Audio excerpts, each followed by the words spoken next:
সালামু আলাইকুম। 10 মিনিট স্কুলের অ্যাডমিশন প্রোগ্রামের ফিজিক্স ক্লাসে আজকে সাথে আছে আমি তোমাদের রাহাত মামুন ভাইয়া।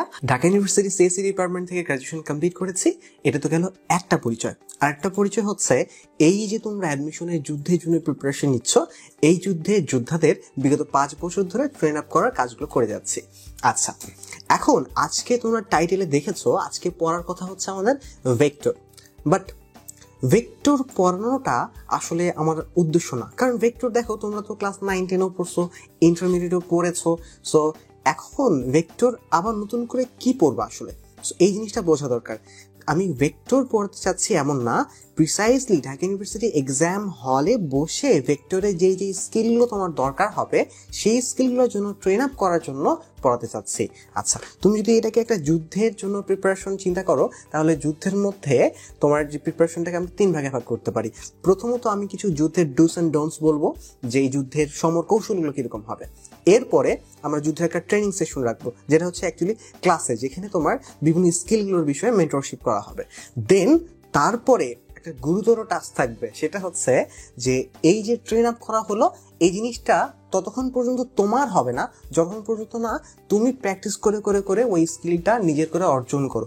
স্কিল কিন্তু কেউ কাউকে দিতে পারে না, যেটা দিতে পারে সেটা হচ্ছে গাইডলাইন, রাইট? স্কিলটা অর্জন করতে হয়। সো এইটা হচ্ছে ক্লাসের লাস্ট পার্টের টাস্ক, ক্লাসের শেষে টাস্ক। প্রথমে দেখো ভেক্টরটা কিভাবে পড়বো।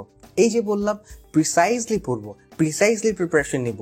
সো এই প্রিসাইজ প্রিপারেশন বলতে আসলে কি বোঝায়, এটা করলে কি লাভ, না করলে কি ক্ষতি, এই জিনিসটা আগে একটু বোঝার চেষ্টা করি। হ্যাঁ, তাহলে বুঝে যাবো ভেক্টরটা কিভাবে পড়বো। তাহলে শুধু ভেক্টর না, পুরো জার্নিটাই আমাদের জন্য অনেক ইজিয়ার হয়ে যাবে। সেটা হচ্ছে প্রিসাইজ প্রিপারেশন বোঝার জন্য আমি 2টা গল্প বলবো। একটা স্টুডেন্ট ঢাকা ইউনিভার্সিটি এক্সাম হলের আগের রাত্রে আমি তাকে দেখি, সে প্রশ্ন ব্যাংকের মধ্যে অনেক কিছু দাগিয়ে দাগিয়ে, সব ইউনিভার্সিটি কোয়েশ্চেন ব্যাংক থাকে না, ওইখানে সে দাগিয়ে দাগিয়ে অনেক কিছু দেখছে, যে এটা আবার করছে, ওটা আবার করছে। তো আমি জিজ্ঞেস করলাম যে আচ্ছা তুমি কি করছো? তো বললো যে ভাইয়া আমি যেগুলো পারি না ওগুলো তো হাইলাইট করে রেখেছি, ওই জিনিসগুলো আবার করছি। আচ্ছা, আমি বললাম একটু দেখো তো যে এইগুলোর মধ্যে কোনগুলো কোনগুলো ঢাকা ইউনিভার্সিটিতে আসছে। তখন ও বললো যে ভাইয়া না ভাই, এগুলো তো দেখতেছি একটাও আসে না ঢাকা ইউনিভার্সিটিতে। আমি বললাম আচ্ছা ঠিক আছে, ভালো কথা, তুমি এক কাজ করো, তুমি একটা ম্যাথ করো। আমি একটা ম্যাথ দিচ্ছি, কমিটি গঠনের একটা ম্যাথ করতে দিলাম তাকে। সেই ম্যাথটা করতে তার 3 মিনিটের মতো সময় লাগলো। আমি বললাম এটা কি তোমার দাগানো আছে? ও বললো যে না ভাই, এটা তো ইন্টারমিডিয়েট আমি করে আসি, এটা তো পারি। আচ্ছা, তো আমি বললাম দেখো, তুমি বেছে বেছে ঢাকা ইউনিভার্সিটি এক্সামের আগের রাত্রে সেই জিনিসগুলো করছো যে জিনিসগুলো অ্যাকচুয়ালি ঢাকা ইউনিভার্সিটিতে না আসার সম্ভাবনা অনেক বেশি। ওয়ারেস ঢাকা ইউনিভার্সিটি এক্সাম হলে আসবে এরকম অনেক বেশি সম্ভাবনাময় একটা টপিক, যেটা হচ্ছে তোমার এই কমিটি গঠনের অঙ্কটা। এই অঙ্কটা তুমি 45 সেকেন্ডসের মধ্যে পারছো না, এটা করতে তোমার 3 মিনিট লেগে যাচ্ছে। তাহলে তুমি 30টা অঙ্ক যদি 30 × 3 90 মিনিট লাগে, তাহলে তুমি পরীক্ষা দিবা কখন, তাই না? তাহলে তুমি এমন অনেক স্কিলের পিছনে ছুটতেছো যে স্কিলটা অ্যাকচুয়ালি না থাকলেও চলে, আবার এমন অনেক স্কিল লাগবে যেটা তুমি জানোই না যে তোমার নাই। বুঝতে পারতেছো প্রিসাইজ প্রিপারেশন না নেওয়াটা কতটা ধ্বংসাত্মক বিষয়? সো প্রিসাইজ প্রিপারেশন অনেক বেশি গুরুত্বপূর্ণ। এইবার আসি প্রিসাইজ প্রিপারেশন নিলে কি সুবিধা। এই জায়গায় আমরা একটা গল্প শুনবো, তবে এই গল্পটা হচ্ছে তোমাদের পরিচিত একজনের, সেটা হচ্ছে আমাদের 10 মিনিট স্কুলের অ্যাডমিশন প্রোগ্রামের কেমিস্ট্রি ইনস্ট্রাক্টর অভিলাষ রায় অন্তুর গল্প। তো অভিলাষ রায় অন্তু আমার ডিরেক্ট স্টুডেন্ট ছিল। তো তার অ্যাডমিশনের সময় 1 মাস সময় সে অসুস্থ হয়ে কাটিয়েছে। তো 3 মাস সময়ের মধ্যে 1 মাস সময় নাই, তার মানে কিন্তু একটা মেজর সমস্যা। তো এখন কি করব ভাইয়া, এখন তো অনেক সময় কম। তো সেই সময় আমরা একদম প্রিসাইজলি প্রিপারেশন নেওয়া শুরু করলাম, যাতে করে আমাদের পরিশ্রমের এক একটা মিনিট যেন ঢাকা ইউনিভার্সিটির জার্নির দিকে একটা করে পা হইলেও আগায় যায়। হ্যাঁ, অ্যান্ড সেই পথের শুরুর দিকে আমি বলে দিতে পারলাম যে এইভাবে করে তুমি যদি আগায় যেতে থাকো তাহলে কি হবে বলো তো, তাহলে তুমি ঢাকা ইউনিভার্সিটি টপ 100-এর মধ্যে থাকতে পারবা। অ্যান্ড সে কিন্তু 94তম হয়েছে। সো তুমি যদি প্রিসাইজলি প্রিপারেশন নাও, তুমি তোমার বেস্ট জায়গাতে যেতে পারবা, কারণ তোমার পরিশ্রমগুলো নষ্ট হবে না। অনেকে অনেক পরিশ্রম করে অ্যাডমিশনের সময়, বাট সেই পরিশ্রমগুলো ভুল জায়গায় যায়, পরে পরে সময় নষ্ট না হয়। সো এখন আমার এই যে প্রিসাইজ প্রিপারেশনের কথা বলার উদ্দেশ্য কি? উদ্দেশ্য হচ্ছে একটাই, যাতে করে সঠিক গাইডলাইনের অভাবে তোমার পরিশ্রমের একটা মিনিটও নষ্ট না হয়। আচ্ছা, তাহলে হচ্ছে আমরা শুরু করি। এখন কিভাবে পড়বো এটা বুঝতে পারছি। অ্যাকচুয়ালি শুধু কিভাবে ভেক্টর পড়বো না, কিভাবে ধরো সব সাবজেক্টগুলোই পড়বো সেগুলো বুঝতে পারছি। তো এখানে একটা মেজর হিন্টস দিয়ে রাখি, সেটা হচ্ছে বুঝতে পারতেছো যে ওই যে ছেলেটা তোমার কমিটি গঠন অঙ্কটা পারলো না, কেন পারলো না জানো? কারণ সে ধরে রাখছে যে সময়ের মধ্যে না পারলো পারা, সেটাকে পারা বলে। এই ভুলটা তোমরা অনেক অনেক অনেকজন করো, এই ভুলটা করো না। তুমি একদম স্টপ ওয়াচ ধরে যদি নিজেকে জাজ না করো, ওই জাজমেন্টের কোনোই ভ্যালু নাই। তুমি পারলে কারো কিচ্ছু যায় আসে না, তুমি যদি সময়ের মধ্যে পারে না আসো। ওকে, তাহলে আমরা একদম ওই জিনিসটা খুব ভালোভাবে মাথার মধ্যে গেঁথে রাখবো। তাহলে আমরা নেক্সট টপিকে চলে যাই, সেটা হচ্ছে ভেক্টর কি। ভেক্টর তোমরা জানো, যার মান ও দিক আছে তাকে ভেক্টর বলে, রাইট? তো এখন এই জায়গাতে একটু কনফিউশন হয়। ধরো আমি যদি বলি তড়িৎ প্রবাহের কথা, তড়িৎ প্রবাহের ক্ষেত্রে তোমরা অনেক প্রশ্ন দেখো কিন্তু যে বলাই থাকে যে তড়িৎ প্রবাহের দিক কোন দিকে। প্রশ্নের মধ্যে যদি দেওয়াই থাকে যে তড়িৎ প্রবাহের দিক কোন দিকে, এটা দেখলে তোমরা অনেক কনফিউজ হয়ে যেতে পারো। তাহলে তো তার মানে তো তড়িৎ প্রবাহের দিক আছে, তার মানে তড়িৎ প্রবাহ তো ভেক্টর রাশি। আচ্ছা, এবার একটা জিনিস দেখো তো, ধরো এখানে 5 অ্যাম্পিয়ারের একটা কারেন্ট আসছে, ওকে, এখানে 5 অ্যাম্পিয়ারের আর একটা কারেন্ট আসছে। এবার এই পয়েন্ট থেকে যদি কারেন্ট বের হয়, তাহলে কত অ্যাম্পিয়ার বের হবে? 10 অ্যাম্পিয়ার বের হবে।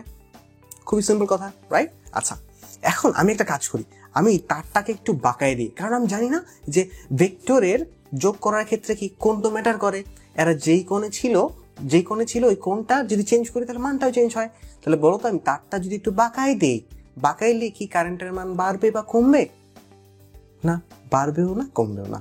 তার মানে কারেন্টের মান যদি তার বাঁকায় কারেন্টের মান বাড়া কমা করা যেত, তাহলে তো আমরা কারেন্ট প্রোডাকশনের জন্য আমরা তো হচ্ছে এত কষ্ট করতাম না, তার বাঁকা কারেন্ট বাড়িয়ে ফেলতাম, তাই না? সো এইভাবে করে তো কারেন্টের মান বাড়া যায় না। তো কিন্তু এই জিনিসটা তো ভেক্টর যদি হয়, তাহলে সেটা রুলসের এগেইনস্টে চলে যাচ্ছে। ভেক্টরের যোগের নিয়মটা মানছে না, ভেক্টরের এলজেব্রা মানছে না, তার মানে এটা অ্যাকচুয়ালি ভেক্টরই না। সো এই জিনিসটা তোমরা অনেক সময় ভুল করো। তড়িৎ প্রবাহ পরীক্ষায় আরেকটা টপিক আসে, সেটা হচ্ছে চাপ। এই জিনিসটা স্কেলার রাশি, এই জিনিসটা একটু বলে রাখলাম, কারণ অবজেক্টিভে তোমার এই জিনিসটা আসলে অনেকে ভুল করো। ভেক্টরের যোগ কিভাবে করবো? ধরো তুমি এখানে দাঁড়িয়ে আছো, এখান থেকে এ পয়েন্ট থেকে বি পয়েন্টে গেলা, বি পয়েন্ট থেকে সি পয়েন্টে গেলা, হ্যাঁ? তো আবার সি পয়েন্ট থেকে যদি ঘুরে আবার এই পয়েন্টে আসো, বলো তো তুমি কতটুকু সরলা এই পয়েন্ট থেকে?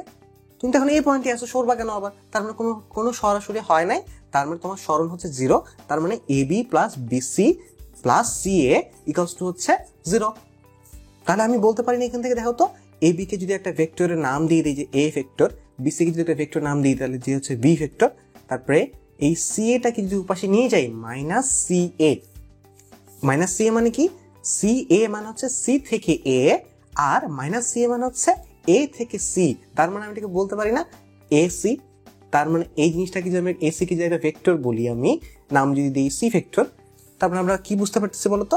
আমরা বুঝতে পারতেছি যে এই একটা ভেক্টর ছিল, একই ক্রমে আমি আবার গেলাম এই পাশে, আবার এই দুটা যোগ করলে যে ভেক্টরটা হচ্ছে সেটা হচ্ছে বিপরীত ক্রমে এই বাহুটা। ওকে, তাহলে এই জিনিসটা পেয়ে গেলাম যে একই ক্রমে যে বাহুগুলো আছে সেগুলো যোগফল হচ্ছে বিপরীত ক্রমে যে বাহুটা আছে সেটা। এইটা কেন শিখলাম? কারণ এখান থেকেও, এত সহজ জিনিস থেকেও ঢাকা ইউনিভার্সিটিতে প্রশ্ন আমরা পেয়েছি। দেখো তো 2004 সালের প্রশ্নটা, এখানে দেখো যে এই যে তুমি ধরো কিউ গেলা, তারপরে কিউ প্লাস আর গেলা একই ক্রমে, তারপরে তাহলে কতটুকু সরণ হলো? এই পিটা না, কিউ প্লাস আর সমান হচ্ছে পি। তাহলে পাশের চিত্রে কোনটা সঠিক? এই দেখো, কিউ প্লাস আর, কিউ এর পাশে নিয়ে গেলে কিউ প্লাস আর সমান হচ্ছে পি না? তাহলে এটা সঠিক। ওকে, এরপরটা দেখি আমরা। এরপরেও দেখো এখানে মাইনাস বলছে, তো মাইনাস করতে একটু কষ্ট হলে কাজ করে ফেলো, এটা প্লাস বানায় ফেলো, সেটা হচ্ছে আবার করে ফেলতে পারি কিউ প্লাস আর সমান পি। তার মানে কি কিউ আর আর একই ক্রমে থাকবে আর পি হচ্ছে বিপরীত ক্রমে। দেখো তো, আর কিউ একই ক্রমে নাই, বাদ। আর কিউ একই ক্রমে নাই, বাদ। কিউ আর একই ক্রমে নাই, বাদ। কিউ আর একই ক্রমে আছে, তার মানে এটাই হচ্ছে আনসার। ওকে, নেক্সট টপিকে চলে যাই, সেটা হচ্ছে ভেক্টরের যোগফলের ক্ষেত্রে আমরা মানগুলো কিভাবে বের করবো। আমরা তো বুঝলাম যে এটা একটা ভেক্টর, যোগ করলে তো এটা হয়, কিন্তু মানটা কিভাবে বের করবো? হ্যাঁ, মানটা বের করবো হচ্ছে আমরা সামান্তরিক সূত্র দিয়ে। তুমি জানো যে পি একটা ভেক্টর, কিউ একটা ভেক্টর, মাঝখানে মধ্যবর্তী কোণ যদি আলফা হয়, তাহলে এই যে লব্ধিটা তো উৎপন্ন হয় আর, সেটা হচ্ছে যে কোণটা উৎপন্ন করে সেটা থিটা। এই আর এর মানের সূত্র হচ্ছে √p² + q² + 2p cos alpha. And থিটার জন্য সূত্র হচ্ছে এটা। এই ক্ষেত্রে তোমরা অনেক ক্ষেত্রে এই কনফিউশনে পড়ে যাও যে এই ক্ষেত্রে কোনটা পি হবে কোনটা কিউ হবে। তো এই যে যার সাথে অ্যাঙ্গেল থাকবে সেই জিনিসটা এখানে সিঙ্গেল থাকবে, অর্থাৎ হচ্ছে পি আছে, এই পি এর সাথে অ্যাঙ্গেল আছে অ্যান্ড পি এখানে সিঙ্গেল আছে। ওকে, আরেকটা বিশেষ ক্ষেত্র তোমরা হচ্ছে জানোই, সেটা হচ্ছে যদি আমি থিটা ইকুয়াল টু 0 ধরি, অর্থাৎ একই দিকে কাজ করে, তখন সর্বোচ্চ মানটা পাই আমরা, সেটা হচ্ছে পি প্লাস কিউ। ওয়ারএস যদি বিপরীত দিকে কাজ করে দুইটা ভেক্টর, তখন দুইটার পার্থক্যটা হয় হচ্ছে তোমার মিনিমাম মান। তাহলে এইটা কেন বললাম আমরা, কারণ এখান থেকেও প্রশ্ন আসে। দেখো আমরা যদি একটা প্রশ্ন দেখি 2006-7 সালের প্রশ্নটা, 5 নিউটন 10 নিউটন মানে দুইটি বল একটি কণার উপর আরোপিত হলে নিম্ন কোন বলটি কণাটির উপর লব্ধি বল হতে পারে না। 5 নিউটন মান 10 নিউটন মান, 5 প্লাস 10 কত হয়, 5 প্লাস 10 15 হয়, তার মানে সর্বোচ্চ মান কত হবে 15 হবে, সর্বনিম্ন মান কত হবে 10 মাইনাস 5 5 হবে। তাহলে দেখো তো প্রথম অপশন কি বলেছে, 5 নিউটন। 5 নিউটন কি হতে পারে, হ্যাঁ 5 নিউটন হইতে পারে। 10 নিউটন কি হইতে পারে, হ্যাঁ 10 নিউটন হইতে পারে, কারণ 5 আর 15 মাঝখানে আছে। 15 নিউটন কি হইতে পারে, হ্যাঁ 15 নিউটন হইতে পারে। 20 নিউটন কি হইতে পারে, না 20 নিউটন হইতে পারে না। কেন হইতে পারে না, কারণ সর্বোচ্চ মানে তো 15 নিউটন হইতে পারে, 20 নিউটন তো হওয়ার কোনো চান্সই নাই। তাহলে 20 নিউটনই হলো আনসার। আচ্ছা, এখানে কি বলেছে, দুইটি বলের লব্ধির মান হচ্ছে 40 নিউটন, আর বল দুটির মধ্যে ছোটটির মান হচ্ছে 30 নিউটন, আর এই ছোট বলটা লব্ধি বলের লম্ব বরাবর ক্রিয়া করে, বড় বলটির মান কত। আচ্ছা, সো বুঝতে পারতেছো যে চিত্র যদি এঁকে নেই একটু চিন্তা করতে সুবিধা হবে। সো আমরা চিত্রটা একটু এঁকে নেই। দুটি বলের লব্ধির মান 40 নিউটন। সো এখন ছোট বলটা আর লব্ধিটা লম্ব বরাবর কাজ করে, তাই না? তো ভালো কথা, ছোট বলটা ধরলাম এটা, আর লম্ব বরাবর এটা কাজ করছে। সো ছোট বলটার মান কত, ছোট বলটার মান বলছে 30 নিউটন। সো আমি এটা বলে দিলাম 30 নিউটন। আচ্ছা, এরপরে কি, এরপরে হচ্ছে তোমার এই যে তোমার লব্ধিটা, এই লব্ধিটা লম্ব বরাবর কাজ করতেছে, লব্ধির মান বলে দিয়েছে, হ্যাঁ বলে দিয়েছে 40 নিউটন। ওকে, ভালো কথা। এরপরে কি বলছে, এরপরে হচ্ছে যে বড় বলটা সম্বন্ধে কিছু বলে দেয়নি। সো আমরা বুঝতে পারতেছি বড় বলটা এই পাশে কোথাও একটা হবে। আচ্ছা, এখন আমাকে এটার মান বের করতে হবে। সো আমরা নর্মাল পদ্ধতিতে করতে পারি, আমরা নর্মালি করি একটা, ধর হচ্ছে যে আমরা নর্মালি যেভাবে ইন্টিগ্রেট করেছি P square plus Q square plus 2p Q cos alpha, হ্যাঁ 2p কিউ কস আলফা, এটা করলাম। তো কস তোমার হচ্ছে আলফা। এখন বুঝতে পারতেছো এখানে একটা ছোট বিষয় আছে যে আর এর মানটা তো দেওয়া আছে। সো আর স্কোয়ারের মান কত, আর স্কোয়ারের মান হচ্ছে 30 স্কোয়ার। ভালো কথা। পি স্কোয়ার, পি আমি ধরে নিলাম ছোট বলটা পি স্কোয়ার, আচ্ছা ছোট বলটা পি আর বড় বলটা কিউ। আচ্ছা, তার মানে পি স্কোয়ার তো 30 স্কোয়ার, সমস্যা নাই। কিউ স্কোয়ারের মান জানি না, ঠিক আছে। আবার এখানে 2, পি এর মান 30, ভালো কথা। আবার গ্যাঞ্জাম লেগে গেল হচ্ছে তোমার এই যে কিউ কস আলফা সমান কি।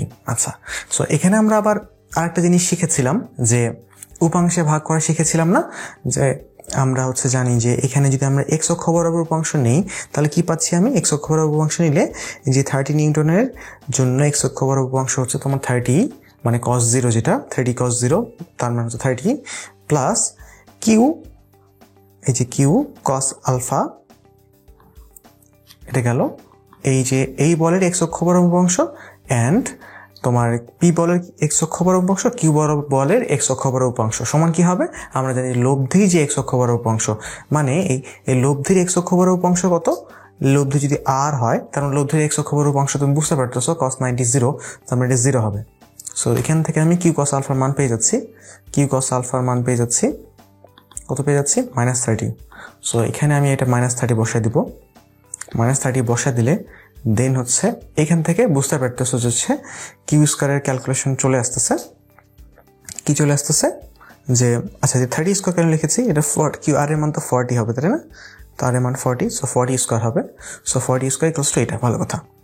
সো এরপরে আমি কি করলাম, 40 স্কোয়ার, এখানে বুঝতে পারতেছো যে মান যদি বসায় দেই, মান বসায় দিলে ক্যালকুলেট করলে আমরা পাচ্ছি 40 square plus 30 square equals two P square, তার মানে এখান থেকে পাচ্ছি পি ইকুয়ালস টু 50।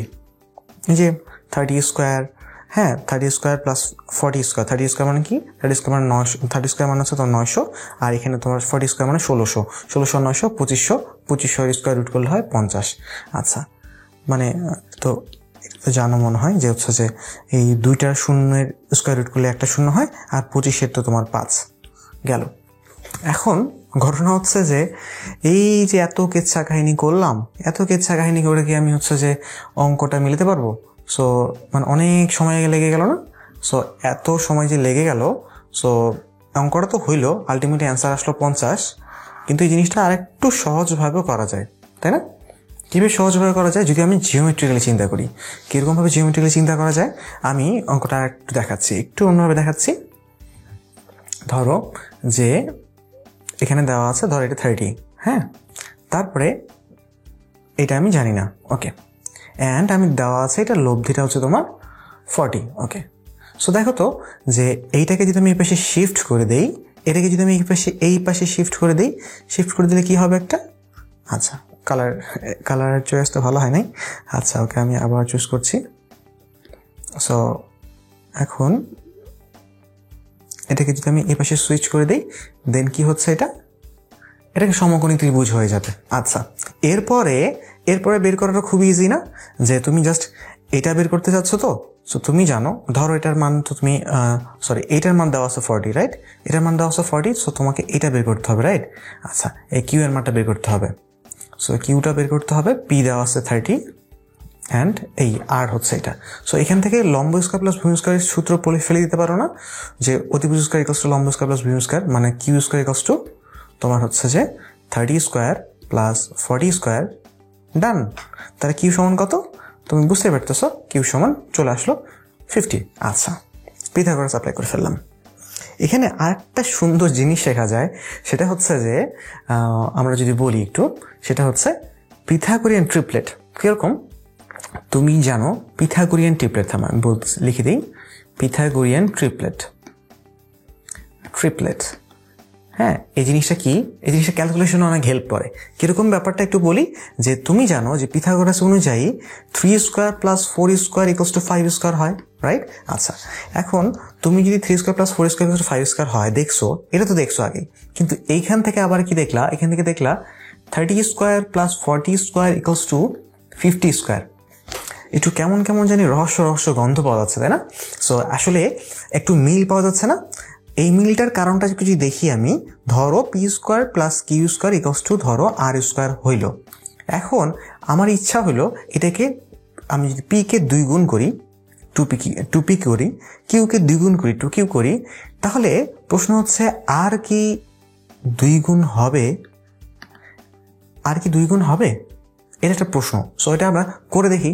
ধরো P square plus Q square r square, so এটাকে আমি 2 গুণ করলাম, তার মানে 2p স্কোয়ার, এটা প্লাস হচ্ছে তোমার 2q স্কোয়ার সমান কি দাঁড়াবে? 4 কমন নিতে হবে, 4p square plus Q square.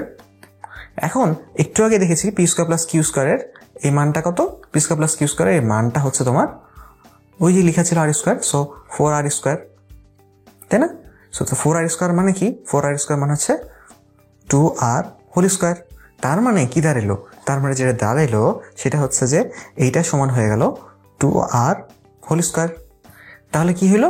যেটা হলো সেটা হচ্ছে যে এই যে সংখ্যাটা আছে, আমি একটা যদি p square plus Q square r square হয়, তার মানে আমি বলবো যে পি কিউ আর হচ্ছে একটা পিথাগোরিয়ান ট্রিপলেট, অর্থাৎ এরা পিথাগোরাসের নিয়ম মেনে চলে। তাহলে এরকম যদি হয়, তাহলে সেটাকে আমি সামথিং দ্বারা গুণ করলেও জিনিসটা একই থাকে। 2 দ্বারা গুণ করে দেখছো না তুমি? এখানে 2 এর বদলে এম দিয়ে করে দেখো, অঙ্কটা এম দিয়ে করে দেখো, দেখবা, বা মানে এম দিয়ে করে দেখো যে হচ্ছে তুমি এটাকেও এম গুণ করলা, এটাকেও এম গুণ করলা, দেখবা হচ্ছে যে এটাও এম গুণ হয়ে গেছে। সো তার মানে আমরা বলতে পারি যে কোনো সংখ্যা দ্বারা আমরা গুণ করতে পারি।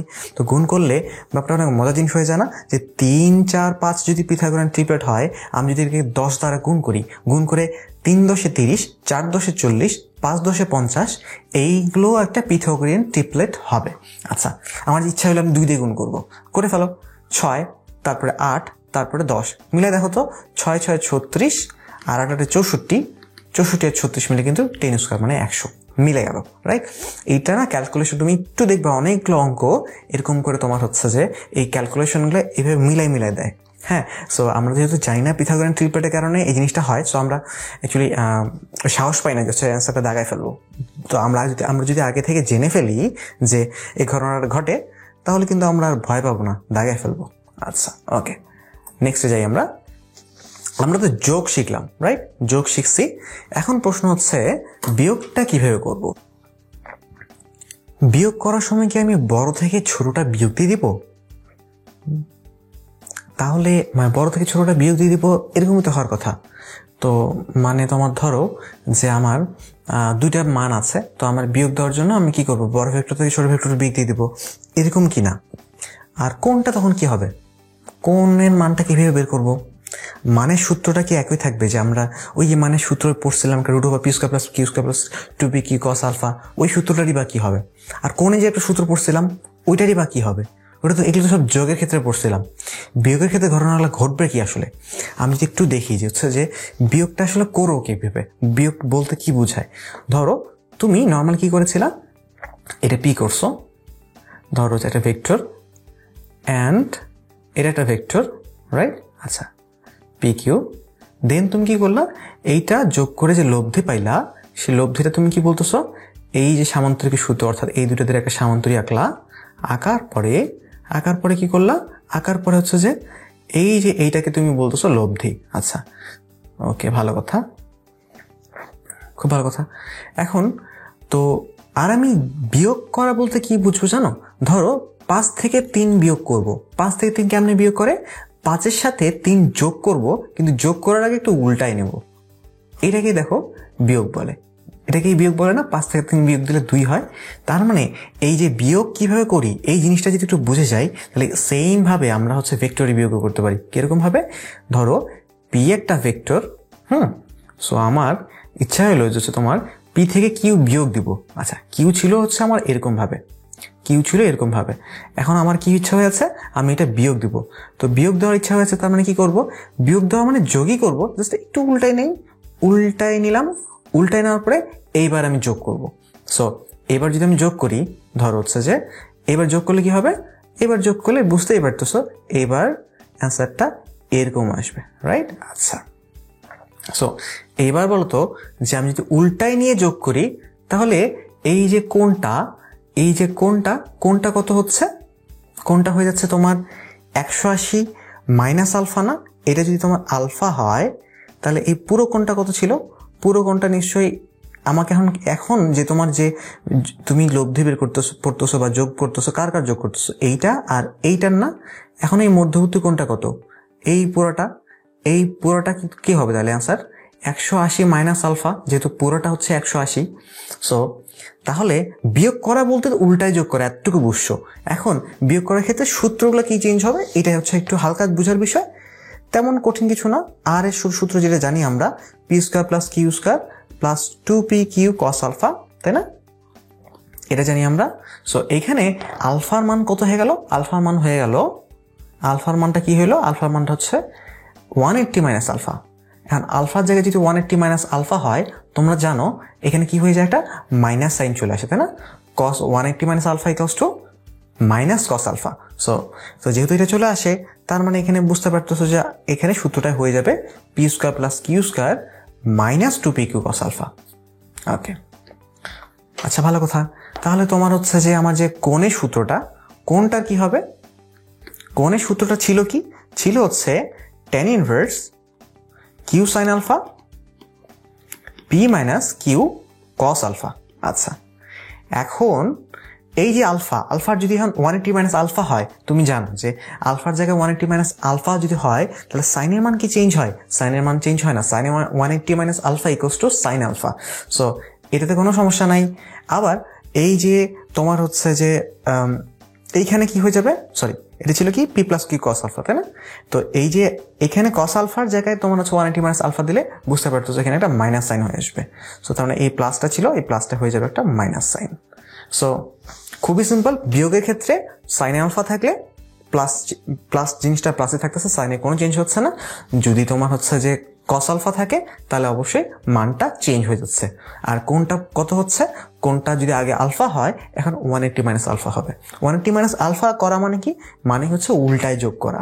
আচ্ছা, সো বিয়োগ করা শিখে গেলাম। এখানে কি বলেছে যে একটা বস্তু 5 মিটার পার সেকেন্ড সমদ্রুতি নিয়ে বৃত্তাকার পথে ঘুরছে। ভালো কথা।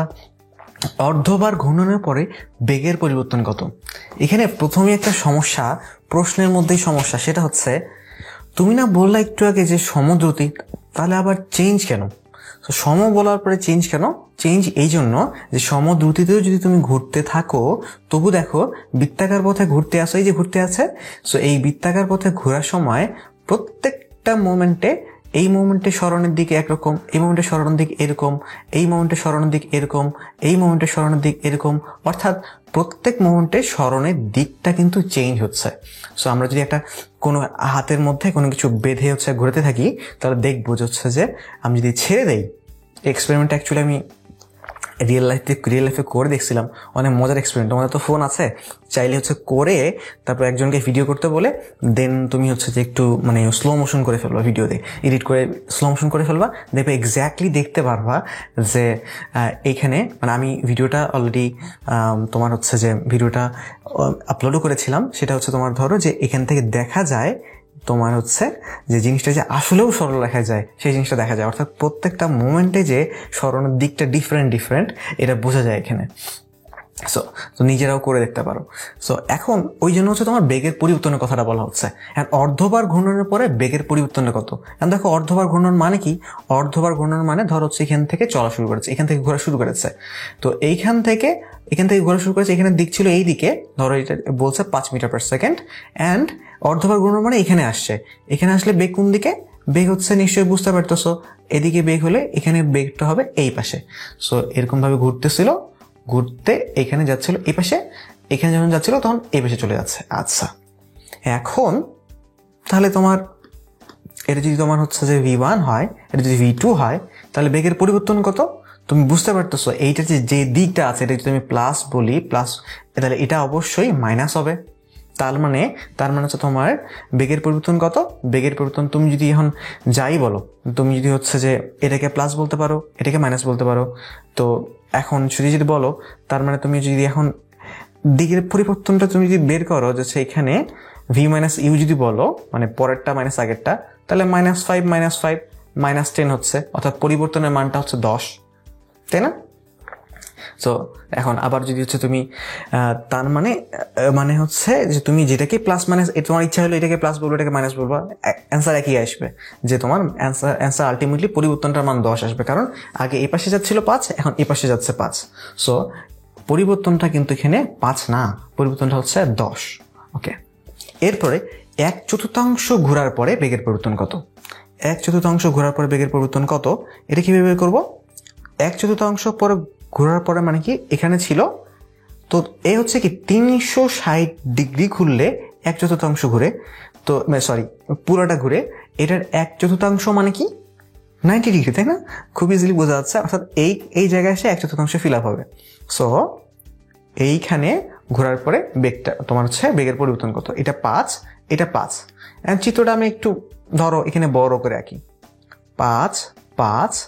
সো আমাকে কি করতে হবে? আমাকে বলছে যে বেগের পরিবর্তন, তার মানে এটা যদি V হয়, এটা যদি ইউ হয়, তো V থেকে আমার ইউ বিয়োগ দেওয়ার ইচ্ছা হয়েছে, তাই না? বিয়োগ দিলেই তো তোমার বেগের পরিবর্তন পাবা। একটু আগে বিয়োগের নিয়ম শিখে গেছি, সেটা হচ্ছে বিয়োগ করতে গেলে উল্টায় নিতে হয়, আগে উল্টায় নিয়ে তারপরে উল্টায় নিয়ে যোগ করতে হয়। সো আমি যোগ করি, যোগ করার জন্য এখন কি করব? এই মানটা, রাইট? আচ্ছা, সো এখন এইটা দেখো খুব ইজিলি আমি করে ফেলতে পারি, যে এই যে এই মানটা কি 5, তাই না? আচ্ছা, সো এখন এই মানটা 5, জাস্ট দিকটাই আলাদা, ভালো কথা। এখন আমি কি করতে পারি, এই যে এইটা, এই যে এটার মান কত? এটার মানটা হচ্ছে 5, অ্যান্ড এটার মানটা 5। এখন আমি হচ্ছে লম্ব জানি, ভূমি জানি, অতিভুজ বের করতে হবে, খুব ইজি। √5² + 5² ইকুয়ালস টু কত? 5√2। খুব ইজি না? সো আমরা বিয়োগ করা যখন শিখে গেছি, তো বিয়োগ করা সংক্রান্ত এই ধরনের প্রবলেমগুলোতে আমাদের কোনোই সমস্যা হবে না। অ্যান্সার হচ্ছে 5√2। আচ্ছা, বিয়োগের প্রয়োগ কি প্রয়োগ করতে পারি আমরা? আপেক্ষিক বেগ আমার কাছে খুবই পছন্দের একটা টপিক। আমরা বাস্তব জীবনে অনেক অনেক প্রয়োগ আছে এটার, যে আপেক্ষিক বেগের অনেক অনেক প্রয়োগ আছে, যে আমরা সাধারণত কি হয়, আমার কি কি নাই এগুলো সব খুঁজে বেড়াই, অর্থাৎ আমার যা আছে আমি তা দেখতে পারি না। বাস্তব জীবনে এই ঘটনাটা ঘটে, এই জন্য এটা হচ্ছে আমাদের আনহ্যাপিনেসের প্রধান কারণ, অর্থাৎ আমরা নিজের মধ্যে থাকা জিনিসগুলোকে কখনোই মূল্যায়ন করি না। সো এই জিনিসটা ফিজিক্সেও অ্যাপ্লিকেবল। খুব সুন্দর সুন্দর এক্সাম্পল দেখি আমরা। ধরো যে তোমার সামনে কেউ 50 মিটার পার সেকেন্ড বেগে যাচ্ছে, সো তুমি নিজে যাচ্ছ 30 মিটার পার সেকেন্ড বেগে। এখন তো তুমি দেখবা যে ও যাচ্ছে, ও 20 মিটার পার সেকেন্ড বেগে আগায় যাচ্ছে, তাই না? এই জিনিসটা দেখো তুমি চোখ দিয়ে। সো কেন দেখো? কারণ 1 সেকেন্ডে কেউ কতটুকু আগায় যাচ্ছে এটাকে তো তোমার বেগ বলে। এখন ও তো 1 সেকেন্ডে 50 মিটার আগাচ্ছে, বাট তুমি নিজেও তো 30 মিটার আগায় গেলা, যার ফলে ওর তো তুমি বাকি 20 মিটারই দেখতে পারছো, ওই জন্য তোমার কাছে মনে হচ্ছে 20 মিটার পার সেকেন্ড। এই জিনিসটা থেকে চোখে যেটা দেখতেছি, এখান থেকে খুব সহজ একটা নিয়ম বানিয়ে দেওয়া যায়। অর্থাৎ আমি যে বেগটা দেখবো, আমি মাপতেছি না, আমি মাপতেছি, তো এই যে মাপতেছে তারটা বিয়োগ হচ্ছে, তারটা বিয়োগ। তো কারণ সে আসলে নিজেরটাকে মূল্যায়ন করে না, নিজেরটা বুঝতে পারে না। সো সে যখন তুলনা করছে যে 50 এটাকে মাপতেছে যা 30, তাহলে সে কি দেখবে? তার নিজেরটা বাদ দিয়ে যেটা থাকবে এইটা দেখবে, 20 দেখবে। আচ্ছা, এখন আপেক্ষিক বেগের আর একটা সুন্দর প্রয়োগের ঘটনা দেখি আমরা। এটা জানি, বৃষ্টি, ছাতা আর কতক্ষণ করে ছাতা ধরতে হবে, এই ধরনের ম্যাথগুলো করছি তো অনেক, রাইট? সো এই দেখো যে 3 মিটার পার সেকেন্ড বেগে পূর্ব দিকে দৌড়ে যাওয়ার কালে একজন লোক 6 মিটার পার সেকেন্ড বেগে লম্বভাবে পতিত বৃষ্টির সম্মুখীন হলো। তবে কত কোণে ছাতা ধরতে হবে যাতে করে বৃষ্টিটা তার গায়ে না পড়ে। আচ্ছা, মানে ছাতাটার অ্যাঙ্গেলটা ঠিক থাকে আর কি। তো এখন তোমরা জানো যে এটার জন্য কি করতে হয়, চিত্র এঁকে ফেলি। ধরো এটা 3 মিটার পার সেকেন্ড তুমি এদিকে যাচ্ছিলা, 6 মিটার পার সেকেন্ড বেগে বৃষ্টি পড়তেছে, ভালো কথা। এখন তারপরে তুমি হচ্ছে এখন ছাতাটা কত কোণে ধরতে হবে। সো তুমি ছোটবেলা থেকে করে আসছো সেটা হচ্ছে কি, তুমি প্রথমে এটাকে এই পাশে নিয়ে নেওয়ার পরে তারপরে এটাকে যোগ করার পরে দেন তুমি এটাকে বলতে পারো যে এই কোণটা বের করো বা এই কোণটা বের করো, রাইট? আচ্ছা, তো এটা 3, এটা মানটা 3ই থাকে। দেন তুমি কি করো, দেন তুমি হচ্ছে যে এই মানটা যদি 3 হয়, তার মানে এটাকে শিফট করে এখানে নিয়ে নাও, 3 করে নাও। তারপরে তুমি হচ্ছে যে কোণটা বের করার জন্য নর্মালি tan θ সূত্র অ্যাপ্লাই করে ফেলো। কিন্তু ঘটনাটা হচ্ছে যে, আমার প্রশ্নটা হচ্ছে এখানে তুমি যে উল্টাচ্ছটা কেন? এই জায়গাটা ক্লিয়ার কিনা? অর্থাৎ যে এতক্ষণ ধরে আমি যে বললাম যে এইখানে আমি দেখতেছি বৃষ্টির বেগটা আমার কাছে কত মনে হবে, তাহলে আমার বেগটা কি করতে হবে? বিয়োগ দিতে হবে। বিয়োগ কেমনে দেয়? উল্টায় যোগ করতে হয়। তো উল্টাইলাম, এই যে 3কে উল্টালে কি হয়? এই পাশে চলে আসে। সো উল্টায় আমি এখন যোগ করবো কিভাবে? যোগ করবো এখন এইটা আর এইটা মিলে যোগ করে এরকম করে ফেললাম। তো আমার পয়েন্টটা হচ্ছে, তুমি যে এই জিনিসটা যে উল্টায় যোগ করতেছি কেন, এই জায়গাটা ধরতে পারছো কিনা? যেহেতু যে মাপবে তারটা বিয়োগ, এই জন্য এই কাজটা করতেছি।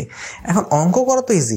এখানে tan θ = তারপর তুমি জানো লম্ব বাই ভূমি। এখানে আবার অনেকে একটু কনফিউশনে পড়ে যাও, সেটা হচ্ছে তোমার থিটা তো আছে না, কোনটা লম্ব কোনটা ভূমি, রাইট? আচ্ছা, এটা তো বলে দেওয়া হচ্ছে 6 মিটার পার সেকেন্ড বৃষ্টি পড়ছে। সো মনে রাখবা যে থিটা কোনটা যার সাথে, সেই বাহুটা হচ্ছে ভূমি। ওকে, সো এখানে থিটা কার সাথে? 6 এর সাথে। সো তার মানে 6 হচ্ছে ভূমি আর 3 হচ্ছে লম্ব। তো 3/6। সো অ্যান্সার হচ্ছে হাফ। এই যে হাফ মানে হচ্ছে তোমার থিটা হচ্ছে তোমার tan inverse half, right? So এটা অনেকে এইভাবে মনে রাখো যে tan θ = যে দেখছে, মানে এখানে 3 যাকে দেখছে মানে হচ্ছে 6। আচ্ছা, এটা তেমন গুরুত্বপূর্ণ কিছু না। গুরুত্বপূর্ণ জায়গা হচ্ছে তুমি এই জায়গাটা ধরতে পারছো কিনা, যে মাপবে তারটা যে বিয়োগ দিতে হয়, এই জায়গাটা ধরতে পারছো কিনা। ধরতে পারলে এই আপেক্ষিক বেগের আরো অনেক কঠিন অঙ্ক করে ফেলতে পারবা। ওকে, সো এরকম ভাবে তো এই জিনিসটা বোঝাই যায়। তো আমি না আরেকটু ভিন্নভাবে বোঝানো ট্রাই করতে চাচ্ছি। অর্থাৎ কিভাবে বলবো? আচ্ছা দেখো, যে অর্থাৎ এই জিনিসটা ম্যাথমেটিক্যালি তোমরা বুঝতেই পারছো যে যে আচ্ছা আমি একটু মুছে দেই। ম্যাথমেটিক্যালি বুঝতেই পারছো যে এইখানে যদি এরকম হয়, দেন যদি তোমার হচ্ছে বৃষ্টিটা এইভাবে পড়ে, তুমি এই পাশে যাচ্ছ, সো তোমার কাছে কি মনে হচ্ছে বৃষ্টিটা আলটিমেটলি মনে হচ্ছে, যেহেতু তুমি এটাকে এই পাশে বাড়ায় নিচ্ছ, বাড়ায় নিয়ে আলটিমেটলি ঘটনাটা ঘটতেছে তুমি হচ্ছে যে বৃষ্টিটাকে এইভাবে যেতে দেখছো, রাইট? যেহেতু লব্ধিটা একটু আসতেছে, তার মানে তুমি বৃষ্টিটাকে এইভাবে করে পড়তে দেখতেছো। আচ্ছা, সো তুমি এই পাশে গেলে অ্যান্ড বৃষ্টি পড়লে তুমি বৃষ্টিটাকে সোজা না দেখে এরকম এরকম করে দেখতেছো। এই তো ঘটনা। মোরাল অফ দ্য স্টোরি এটাই না? আচ্ছা, এই মোরাল অফ দ্য স্টোরিটাকে একটু ফিল করার চেষ্টা করি। সেটা হচ্ছে, ধরো বৃষ্টির ফোঁটা এরকম 3 4 5, 1 2, আমি ঠিক করে রাখছি কিনা? আচ্ছা, চিত্রটা একদম পারফেক্ট না হলে হয়তোবা জিনিসটা হয়তোবা একটু বুঝতে সমস্যা হবে, তবে তোমরা বুঝে নিও, একটু কনসিডার করিও চিত্র আঁকার ব্যাপারটা। ধরো তুমি এইখানে দাঁড়ায় আছো, এখন তুমি তোমার মাথার উপরে কি দেখলা? এই বৃষ্টির কণাটা দেখতেছো। এখন তুমি কি করলা? তুমি তো একটা বেগে যাচ্ছ, এইদিকে যাচ্ছ। সো যেই সময় তুমি এখান থেকে এইখানে আসলা, সেই সময় এই যে বৃষ্টির কণাটা এটা পড়ে গেছে না? সো তুমি এখন কি দেখবো বলো? এই বৃষ্টির কণাটা দেখবা না? মানে একটু আগে যে বৃষ্টির কণাটা দেখতেছিলা এইখানে, এই বৃষ্টির কণাটা দেখছো, এখন তুমি এই বৃষ্টির কণা দেখবা, কারণ হচ্ছে এটা অলরেডি পড়ে গেছে। আচ্ছা, বাই দ্য টাইম তুমি এইখানে যাচ্ছ, এটাও পড়ে গেছে, এটাও পড়ে গেছে। এখন তুমি এইখানে এসে কি দেখবা বলো তো? এখানে এসে দেখবা এইটা না? ধরতে পারছো ঘটনাটা কি ঘটতেছে? মানে তুমি যতই পেশে আগাচ্ছ, আস্তে আস্তে তোমার এই বৃষ্টিটা এইরকম একটা রেখা তৈরি করতেছে না? অর্থাৎ যে বৃষ্টি তো বৃষ্টির মতনই পড়তেছে, তোমার কারণে বৃষ্টির বেগ চেঞ্জ হচ্ছে। আমরা তো এত ভিআইপি না, তাই না? তো বৃষ্টির মতনই পড়তেছে, বাট আমাদের দিকের কারণে, আমাদের ডিরেকশনের কারণে আমরা জিনিসটাকে এইভাবে করে দেখতেছি। আচ্ছা, ওকে, সো এইটাতে মনে হয় যে কিছুটা ফিল পাওয়া গেল যে আসলে ঘটনাটা কেন ঘটতেছে। আচ্ছা, অঙ্ক ইজি, অঙ্ক ব্যাপার না। তো এখন বৃষ্টি ছাতার তো আমরা কোন অনেক শিখছি, রাইট? মানটা কি বের করতে পারি? মানটা বের করার জন্য আমরা ধর হচ্ছে যে, দেখো মানটা বের করা কিন্তু মান বের করার প্রশ্নকে জাস্ট কখনো ফেস করিনি জন্য মনে হচ্ছে কি ব্যাপার স্যাপার হবে। ধর হচ্ছে যে এত বেগে সবকিছু আগের মতনই আছে, একজন যাচ্ছিল এত বেগে যাচ্ছে, আর কিছু একটা বেগে বৃষ্টি পড়ছে। এখন আগে জিজ্ঞাসা করতো কোনটা কত হবে, এখন জিজ্ঞাসা করছে মানটা কত হবে। আচ্ছা, তার আগে একটু আগে স্লাইডে ঘুরে আসি। দেখা হচ্ছে তোমার যে এখানে, আচ্ছা এখানে কি ছিল? এখানে তো তোমার হচ্ছে যে এই যে 3 ছিল, মানে 6 ছিল, এটা 3 ছিল, ভালো কথা। তুমি কোনটা বের করছো, রাইট? আচ্ছা, এই লব্ধি যে কোনটা থিটা, এই কোনটা বের করছো। তুমি কোনটা যে বের করতে পারছো, মানটা বের করতে পারতো না? এটা তো 90 ডিগ্রি, তাই না? এই 90 ডিগ্রি 3 6 জানো তো, অতিভুজ লম্ব আর ভূমি করলে ফেলে তো হয়ে যায়, তাই না? খুব ইজি না? আচ্ছা, যদি অতিভুজ লম্ব ভূমি না মিলতো, 90 ডিগ্রি না হতো, কি বের করতা? তোমার হচ্ছে যে তুমি হচ্ছে যে এটা জানো, অ্যান্ড হচ্ছে তোমার এই মানটাও জানো, রাইট? দুইটা তোমার ভেক্টর জানো, তোমার হচ্ছে মধ্যবর্তী কোনটা জানো, তো লব্ধি মান বের করা তো কোনো প্যারা না তোমার জন্য, এটার জন্য সূত্র দেওয়াই আছে। আচ্ছা, এখন কিন্তু এখানে না অঙ্ক না করেও একটা কাহিনী করা যায়। কি করা যায়?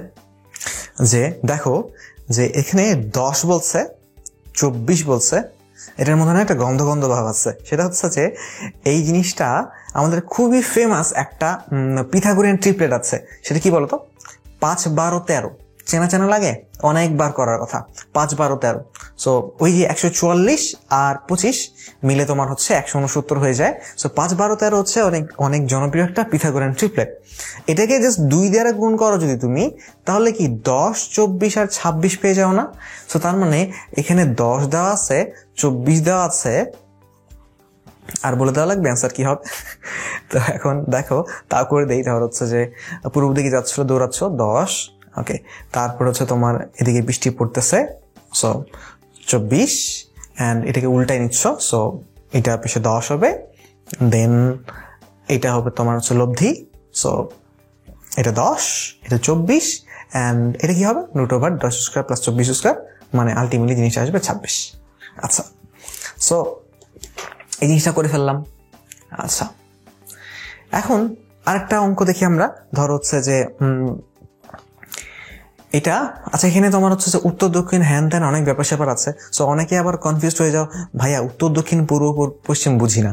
হ্যাঁ, সো উত্তর দক্ষিণ পূর্ব পশ্চিম বুঝি না, তো এটা অ্যাকচুয়ালি আমিও যে খুব বুঝি তা না, তবে হচ্ছে যে ম্যাপের ক্ষেত্রে বুঝি, যে ম্যাপে হচ্ছে যে আমরা কিভাবে দেখি।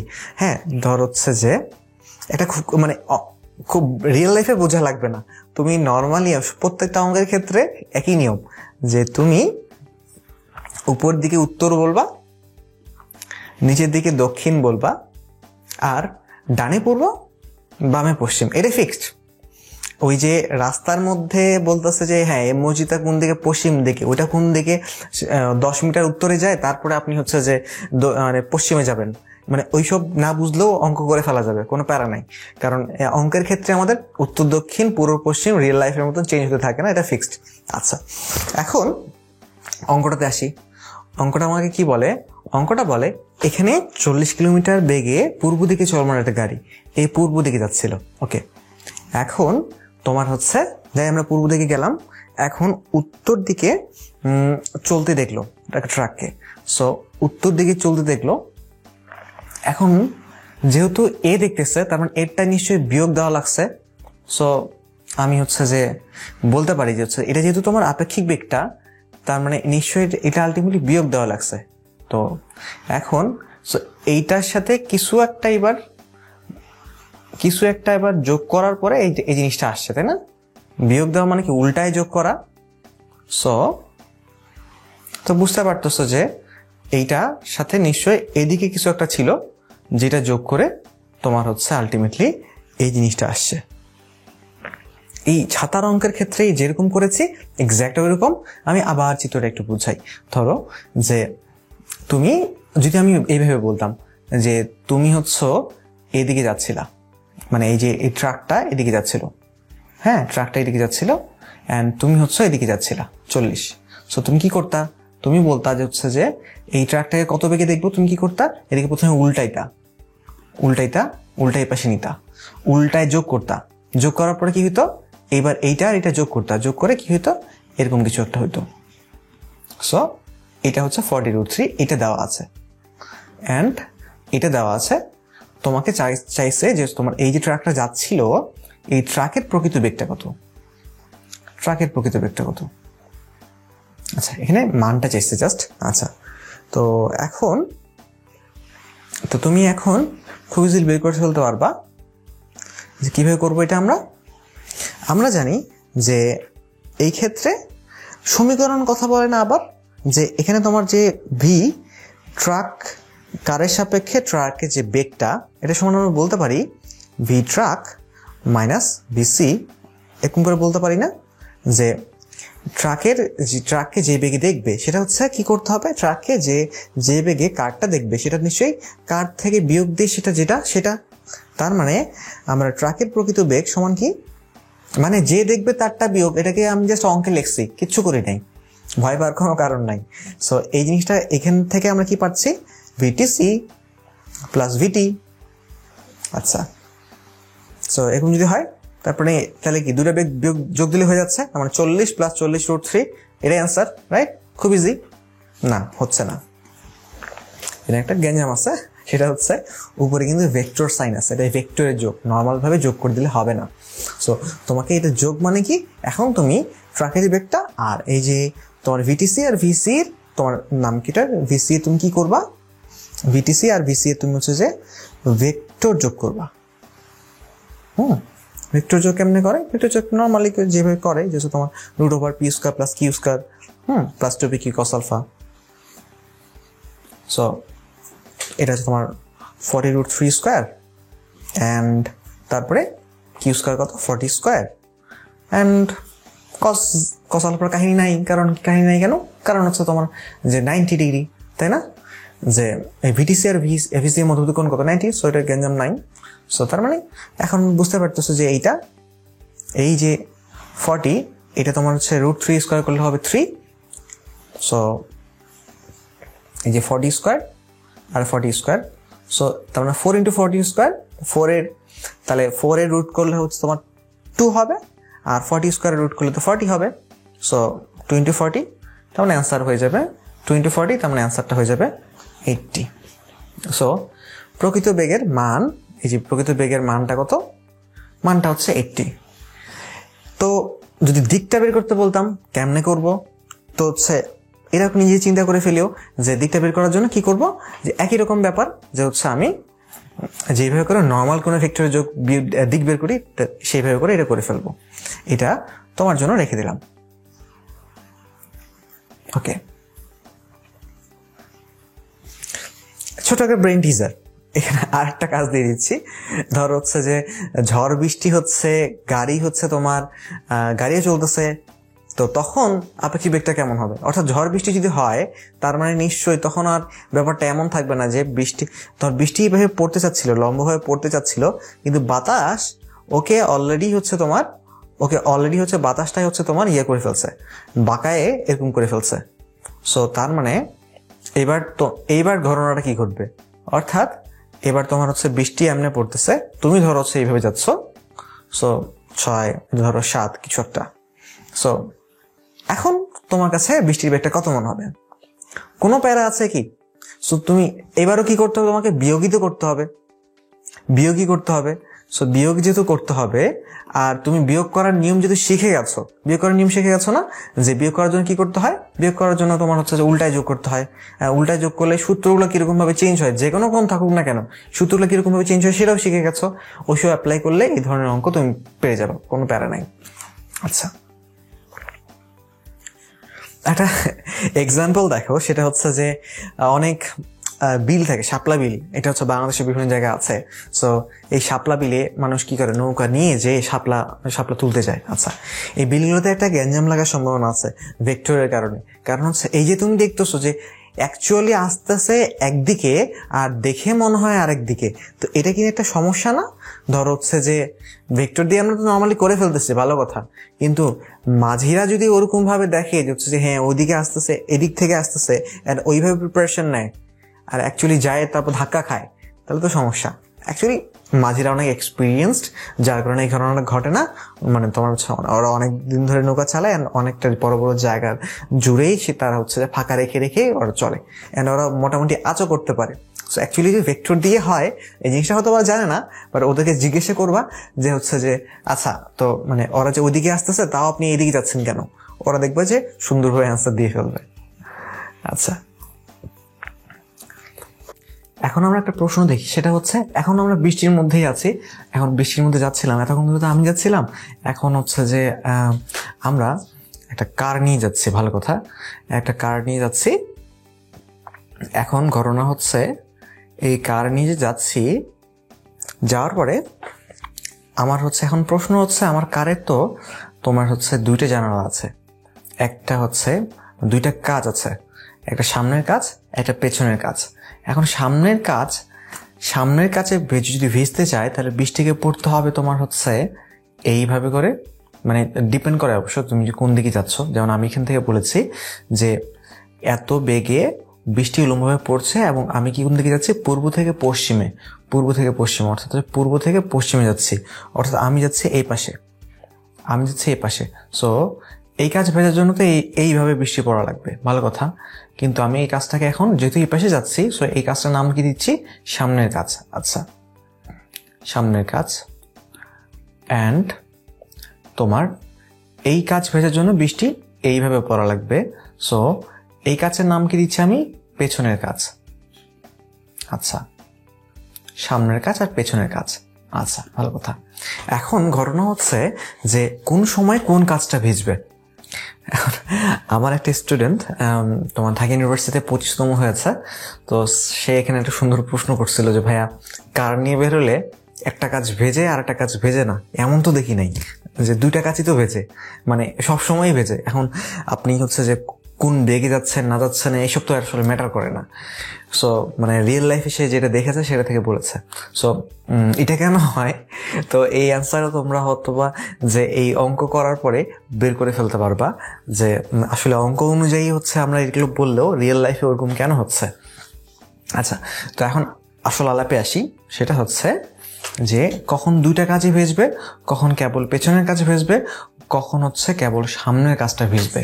আচ্ছা, এখন ধরো আমি হচ্ছে যে বৃষ্টির বেগ যেটা হচ্ছে, বৃষ্টি উলম্বভাবে পড়ছে 10 কিলোমিটার পার বেগে, ভালো কথা। এখন আমি হচ্ছে 60 কিলোমিটার পার আওয়ার বেগে পূর্ব থেকে পশ্চিমে বাতাস বইছে। সো বাতাস এদিকে যাচ্ছে। আচ্ছা, আমি কোন দিকে যাচ্ছি? আমিও এদিকে যাচ্ছি। আচ্ছা, এখন ধরো বাতাস নাই, তখন কি হইতো? বৃষ্টি পড়লে, বৃষ্টি যদি পড়ে, আমার দুইটা কাছে সুন্দর মতন ভিজে যাইতো। খুবই সিম্পল কথা না? যে বৃষ্টি যদি ধর হচ্ছে যে বৃষ্টি যদি নর্মালি পড়ে, তাহলে তো সোজাভাবে পড়বে, দুইটা কাজে সব কিছুই ভিজে যাবে। আচ্ছা, ভালো কথা। কিন্তু তোমার হচ্ছে এখন বাতাস যেহেতু আছে, তার মানে এখন কি করা যেতে পারে?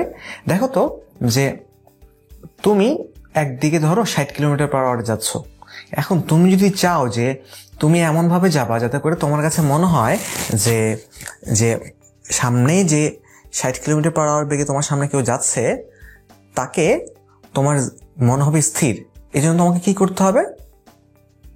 তোমাকেও 60 কিলোমিটার পার আওয়ারে যেতে হবে। অর্থাৎ তোমার সামনে যদি কেউ 60 কিলোমিটার পার আওয়ারে যায়, তুমি যদি তাকে স্থির ভাবতে চাও, তাহলে তোমাকে অবশ্যই 60 কিলোমিটার পার আওয়ারেই বেগে যেতে হবে একই দিকে। সো বাতাস 60 কিলোমিটার পার আওয়ারে যাচ্ছে, সো তুমি যদি একই দিকে 60 কিলোমিটার পার আওয়ারে বেগে যাও, এর মানে কি? এর মানে হচ্ছে তোমার কাছে মনে হবে বাতাসের কোনো বেগ নেই, অর্থাৎ বাতাসটা স্থির আছে। সো এখন আমি যদি একই দিকে 60 কিলোমিটার পার আওয়ারে বেগে যাই, তাহলে আমার কাছে কি মনে হবে? আমার কাছে মনে হবে বাতাস নাই। আর বাতাস না হলে তখন কি হবে? তখন নর্মালি যেভাবে বৃষ্টি পড়তো, দুইটা কাছে ভিজে যেত, সেই দুইটা কাছে ভিজে যাবে। তাহলে একটা অ্যান্সার কিন্তু শেষ। সেটা হচ্ছে, আমি যদি 60 কিলোমিটার পার আওয়ার বেগে যাই, তাহলে দুইটা কাজই ভিজবে। আচ্ছা, আরেকটা ঘটনা দেখো তো। ধরো এইদিকে তোমার হচ্ছে এই বাতাস যাচ্ছে 60-তে। আচ্ছা, এখন আমি ধরো বাতাসের চাইতে একটু কম বেগে যাচ্ছি। ধরো আমি যাচ্ছি, ধরো এদিকে গেলাম আমি 20-তে। আচ্ছা, সো আমার কাছে তাহলে বাতাসের বেগটা কত মনে হবে? যে 60-তে বাতাস যাচ্ছে, বাট আমি 20-তে যাচ্ছি। আলটিমেটলি আমার কাছে এই যে বাতাসের বেগটা আমার ক্ষেত্রে কাজ করবে কত? কাজ করবে হচ্ছে 40। আচ্ছা, আর এদিকে বৃষ্টি পড়ছে তোমার হচ্ছে এদিকে 10, রাইট? এখন কি হবে?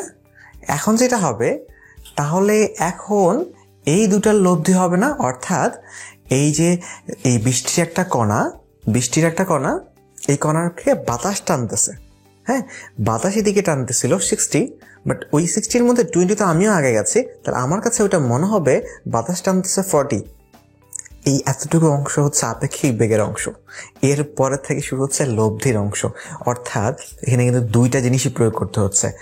আপেক্ষিক বেগের পার্ট শেষ, যে আমার কাছে বাতাসের বেগটা কত কাজ করতেছে, 60 - 20 = 40, ডান। আচ্ছা, এরপরে একটা বৃষ্টির একটা কণা চিন্তা করো। এই কণার উপরে তোমার হচ্ছে বাতাস একে বেগ দিচ্ছে এই পাশে 40, অ্যান্ড তারপরে ওই কণাটাই হচ্ছে তোমার বৃষ্টি আকারে পড়তেছে, মাটির কারণে, গ্র্যাভিটেশনের কারণে নিচে পড়তেছে 10 বেগে। সো তার মানে ওই একটা কণার উপরে দুই ধরনের বেগ। সো তার মানে কি হবে? ওই দুইটার লব্ধি হবে। লব্ধি হলে জিনিসটা আসলে আলটিমেটলি কি দাঁড়াবে বলতো? আলটিমেটলি দাঁড়াবে যে এইটা হচ্ছে এরকম করে বৃষ্টিটা পড়বে না, তার মানে এইরকম ভাবে বৃষ্টি পড়বে। এখন বলতো যে আমার এরকম ভাবে বৃষ্টি পড়লে কোন কাজ ভিজবে? পেছনের কাজ ভিজবে। এই যে লিখে ফেলছি প্রথমেই, পেছনের কাজ ভিজবে। সো তার মানে এইটার অ্যান্সার আমি পেয়ে গেছি, সেটা হচ্ছে <60 যদি হয়, তাহলে কিন্তু শুধু পেছনের কাজ ভিজবে। আচ্ছা, বুঝতেই পারছো যে পরেরটার অ্যান্সার কি হবে? কেবল সামনের কাজ ভিজবে, এর জন্য কি করতে পারি? বুঝতে পারছো যে <60 হলে হয়ে যাবে, বাট তাও ধরো আমরা একটু করে ফেলি যে এটা কিভাবে হচ্ছে। ধরো আমি এইবার এটা 60 আছে, আমি কি করলাম, 60-র চেয়ে তো বড় বেগে গেলাম। ধরো হচ্ছে যে আমি 70 বা হচ্ছে যে ধরো 100 গেলাম। তো 100 যদি আমি যাই, এই পাশে যদি আমি এবার 100 যাই, তাহলে এইবার আমার কাছে কত মনে হবে? এবারও তো আমি কি করবো, আমার বেগটা বিয়োগ দিব, যে মাপবে তার বেগটা বিয়োগ। এখন 60 থেকে 100 বিয়োগ দিলে -40, মানে আলটিমেটলি বাতাসটা আমার কাছে এবার কাজ করবে এরকম ভাবে। ওকে, এখন এইবার যদি আমি বৃষ্টির সাথে লব্ধি নিয়ে নিই, এবার বৃষ্টির সাথে লব্ধি নিলে জিনিসটা কেমন হবে? জিনিসটা হচ্ছে এমন হয়ে যাবে, রাইট? এবং আমরা দেখছি অলরেডি যে এই যে এরকম হচ্ছে, এটা কোন কাজ ভেজার জন্য লাগে? সামনের কাজ ভেজার জন্য লাগতেছে আমাদের, যখন আমরা এইভাবে যাচ্ছি। আচ্ছা, সো তার মানে এক্ষেত্রে কেবল সামনের কাজ ভিজবে যখন হচ্ছে আমরা গ্রেটার দেন 60-তে যাচ্ছি। আচ্ছা, এখন এটা তো বুঝলাম, রাইট? আচ্ছা, এখন আরেকটা জিনিস বলি, একটা ব্রেইন টিজার দেই। সেটা হচ্ছে আমরা মোটরসাইকেলে যখন যাই তখন এইরকম একটা কেস ঘটে না যে তোমার মোটরসাইকেলে করে যাচ্ছ, আবার বাতাস হচ্ছে তোমার উল্টা দিকে হচ্ছে, বাতাসের উল্টা দিকে যাচ্ছ তুমি। সো বাতাসের উল্টা দিকে তুমি যাচ্ছ, তখন কি হয়? তখন আমরা ধরো যত জোরে যাই তত জোরে আমি ভিজতে থাকি, তত বেশি ভিজতে থাকি। যদি ছাতা নেও, ছাতা উল্টে যায়। হ্যাঁ, এই ধরনের ঘটনাগুলো তোমাদের হচ্ছে এই আপেক্ষিক বেগ দিয়ে ব্যাখ্যা করা যায়। একটু আগে যে আমি বললাম না, পূর্ব থেকে পশ্চিমে আমিও যাচ্ছি, পূর্ব থেকে পশ্চিমে বাতাসও বইছে। সো কি হইতো যদি আমরা একই দিকে না যেতাম? অর্থাৎ আমি এদিকে যাচ্ছি কিন্তু বাতাসটা এই দিকে বইছে। এখন দুই কাজ ভেজবে, কেবল পেছনের কাজ ভেজবে, কেবল সামনের কাজ ভেজবে, এই কন্ডিশনগুলো কিরকমভাবে হতো? অর্থাৎ আমি যদি হচ্ছে 60-র সমান যেতাম তখন কি হতো, 60-র বেশি যেতাম তখন কি হতো, 60-র কম যেতাম তখন কি হতো? আমি একটু ব্রেন টিজার দিয়ে রাখি। সেটা হচ্ছে যে এখানে এই যে এরকম 3টা কেস আসতো না, সেক্ষেত্রে এই 3টা কেসের বদলে একটাই কেস আসতো। অর্থাৎ সবসময় একটা কাজই ভিজত। তো এখন এই ঘটনাটা কেন ঘটতেছে? কেন এই ঘটনাটা ঘটতেছে যে একটা কাজই ভিজবে? অ্যান্ড বুঝতে পারতেছো যে আরেকটা প্রশ্ন, যে কিভাবে এটা ঘটতেছে, যে হচ্ছে তুমি এটা আপেক্ষিক ব্যক্তি ব্যাখ্যা করবা। এন্ড অবভিয়াসলি যে কোন সেই কাজ যেটা হচ্ছে যে তুমি যে বেগে যাও না কেন ওই কাজটাই ভিজতেছে। ওই কাজটা কোন কাজ? সামনের কাজ নাকি পেছনের কাজ? এইটা হোমওয়ার্ক থাকলো তোমাদের, সামনের কাজ নাকি পেছনের কাজ। এটা বের করা তোমাদের জন্য খুবই ইজি হবে যদি হচ্ছে তোমরা জাস্ট প্রসেসটা যেভাবে আমরা করলাম, তখন ধরে যে প্রসেসে করলাম এই প্রসেসে জাস্ট আগে থাকো। একটা লাইন মনে রাখলেই আপেক্ষিক বেগের যাই অঙ্ক আসুক ডান, যে মাপবে তারটা বিয়োগ, ডান। তোমার অঙ্ক যতই কঠিন হোক, যত কনসেপচুয়াল হোক, ডান। যে মাপবে তারটা বিয়োগ করে দিবা, ডান। এই লাইনটা মনে রেখে তুমি একটু ট্রাই করিও, দেখবে হচ্ছে যে অনেক মজা পাবা। সেটা হচ্ছে যে ওইখানে যে 3টা কেস আমরা যেভাবে চিন্তা করলাম হুবহু সেম ভাবে করবা। জাস্ট হচ্ছে এবার মাথা রাখবা যে তুমি পেশে যাচ্ছ এবং বাতাসে পেশে যাচ্ছে। ওকে, আমরা এগিয়ে যাই। আচ্ছা, এরপরে আসি গুণফল থেকে। গুণফল কিন্তু হচ্ছে তোমার অনেক ইম্পর্টেন্ট একটা টপিক। বুঝতে পারতেছো যে 18, 16, 15, 13, 10, 9, 6, 2 অনেক সালে প্রশ্ন আসছে। অ্যান্ড দুইটা ফ্যাক্টরের গুণ করতে পারি আমরা, 3টা ফ্যাক্টরের গুণ করতে পারি। আর 2টা ফ্যাক্টরের গুণ তো আমরা দেখে আসছি, ডট গুণন হয়, ক্রস গুণন হয়। অ্যান্ড 3টা ফ্যাক্টরের গুণটা হচ্ছে আমরা একটু স্কিপ করে যাই, বাট এখান থেকে কিন্তু 18 সালে প্রশ্ন এসেছে। সো এটা রিসেন্ট ট্রেন্ড শুরু হয়েছে, বাট আমরা অ্যাকচুয়ালি স্কিপ করে যাই।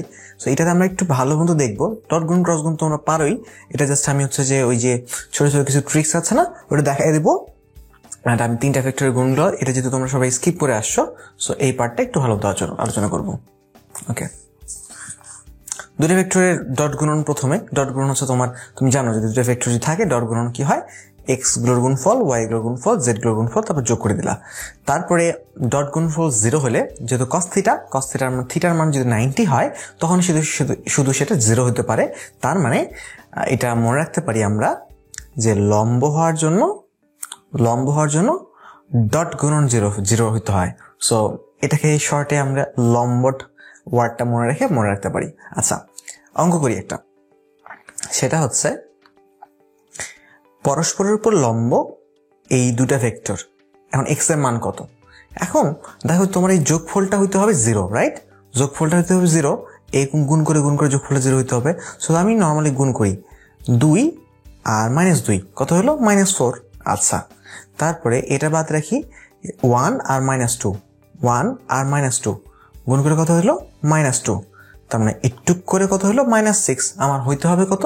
0। তার মানে কত যোগ করতে হবে? +6। তার মানে এখানে আমার কি থাকতে হবে? +6 থাকতে হবে।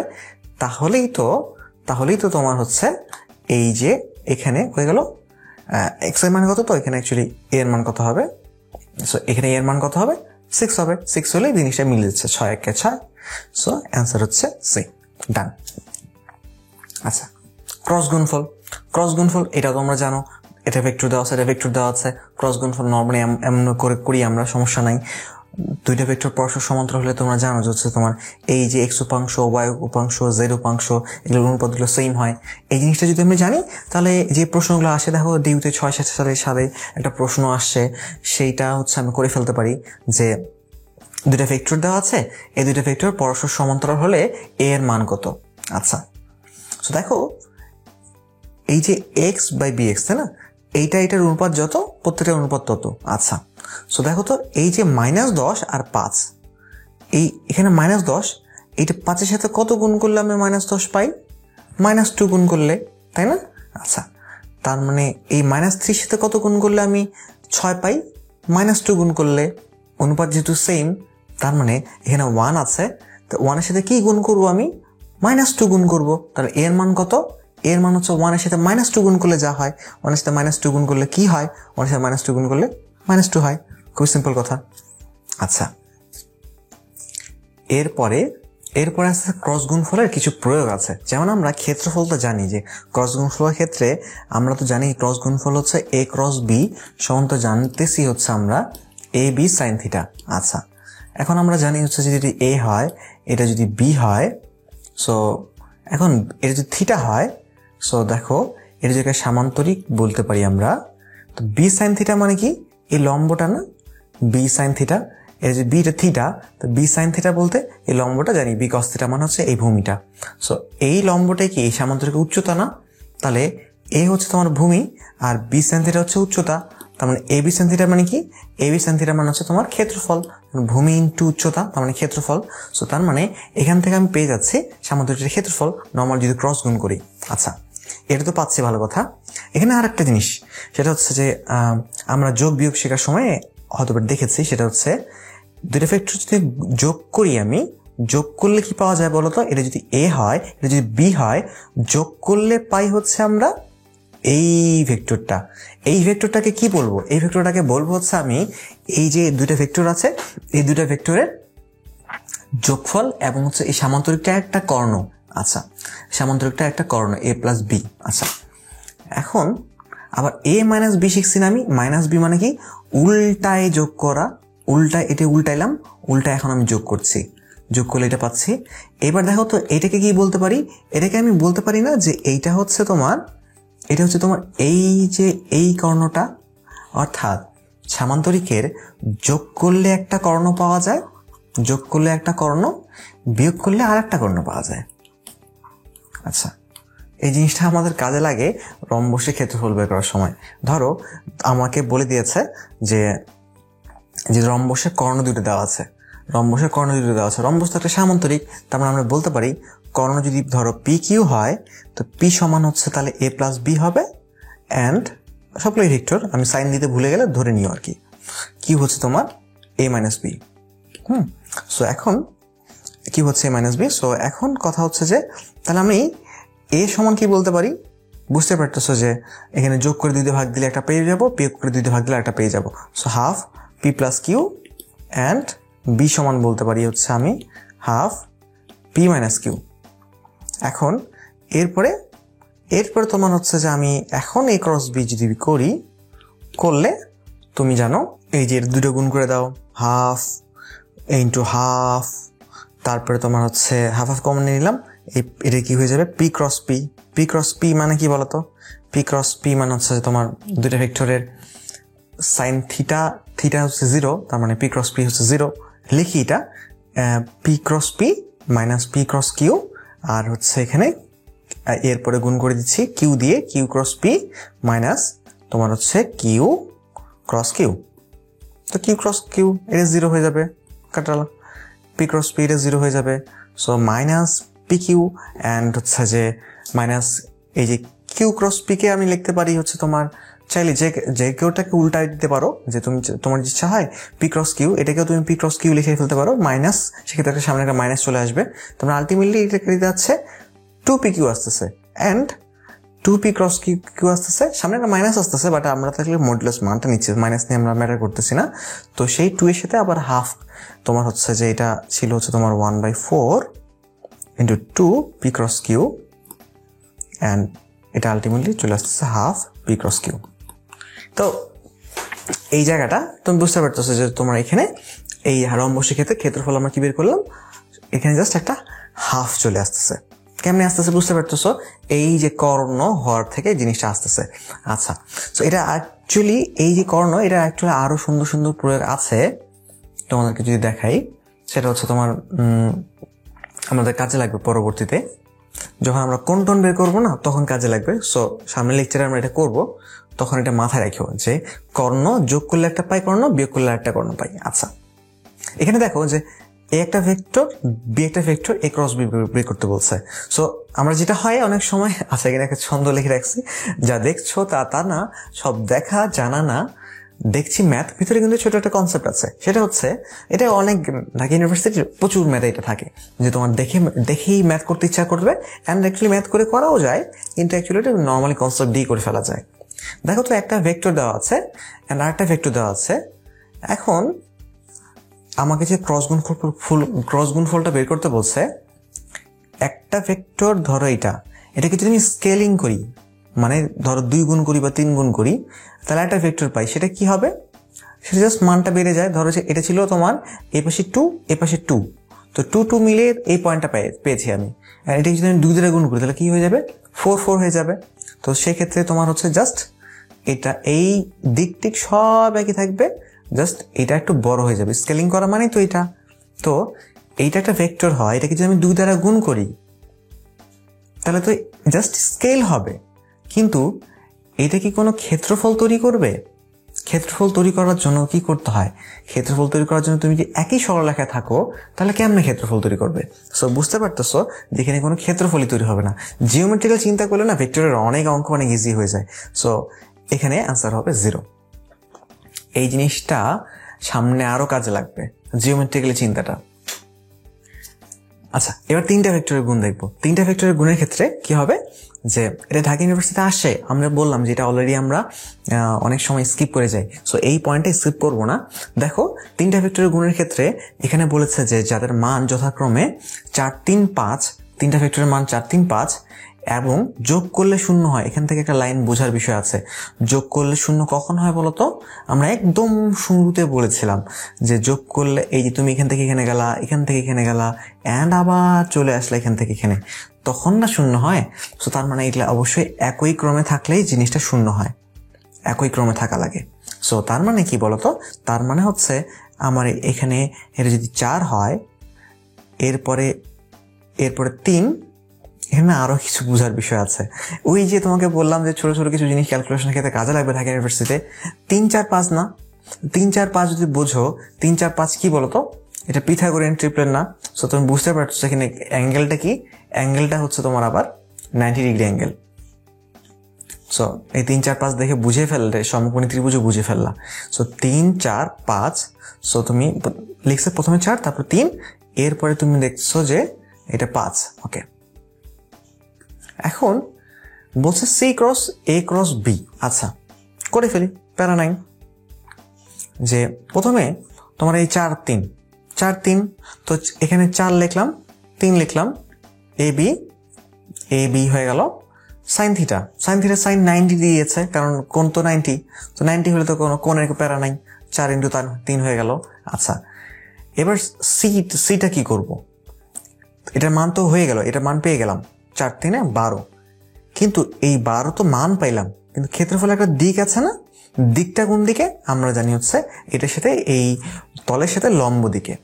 তলের সাথে লম্ব দিকে হলো, ধরো তলের সাথে লম্ব এখন কেমনে কি, সো মানে আচ্ছা বুঝা নাও যে হচ্ছে এইটা অ্যাকচুয়ালি লম্ব। হ্যাঁ, আচ্ছা, সো এরপরে দেখো যে তলটার সাথে লম্ব, এরপরে বলছে সি এর মান কত, সি এর মান তো 5। এখন সি এর মান 5 আর এটার মান হচ্ছে তোমার 12, সমস্যা নাই। তাহলে এ বি সাইন থিটা, গণনা দিলো সাইন থিটার মান কত, থিটার মানে কার থিটা, এই সি আর এ ক্রস বি এর মান কত। দেখো তো একটা জিনিস, ছোট্ট জিনিস বোঝাই, সেটা হচ্ছে এটা একটা তল, এখন যদি আমার এখানে এটা লম্ব হয়, পুরো তলটার উপরে লম্ব না, যেখানেই নিয়ে যাও না কেন পুরোটারই উপরে লম্ব, তার মানে এইখানে যদি লম্ব হয় ওটা, তার মানে অবশ্যই এটা হচ্ছে এখানেও লম্ব, মানে এই যে সি আছে, সি এর উপরেও তো লম্ব। তো সি এর সাথে তোমার হচ্ছে যে এ ক্রস বি কত কোণ উৎপন্ন করে, 90 ডিগ্রি উৎপন্ন করে।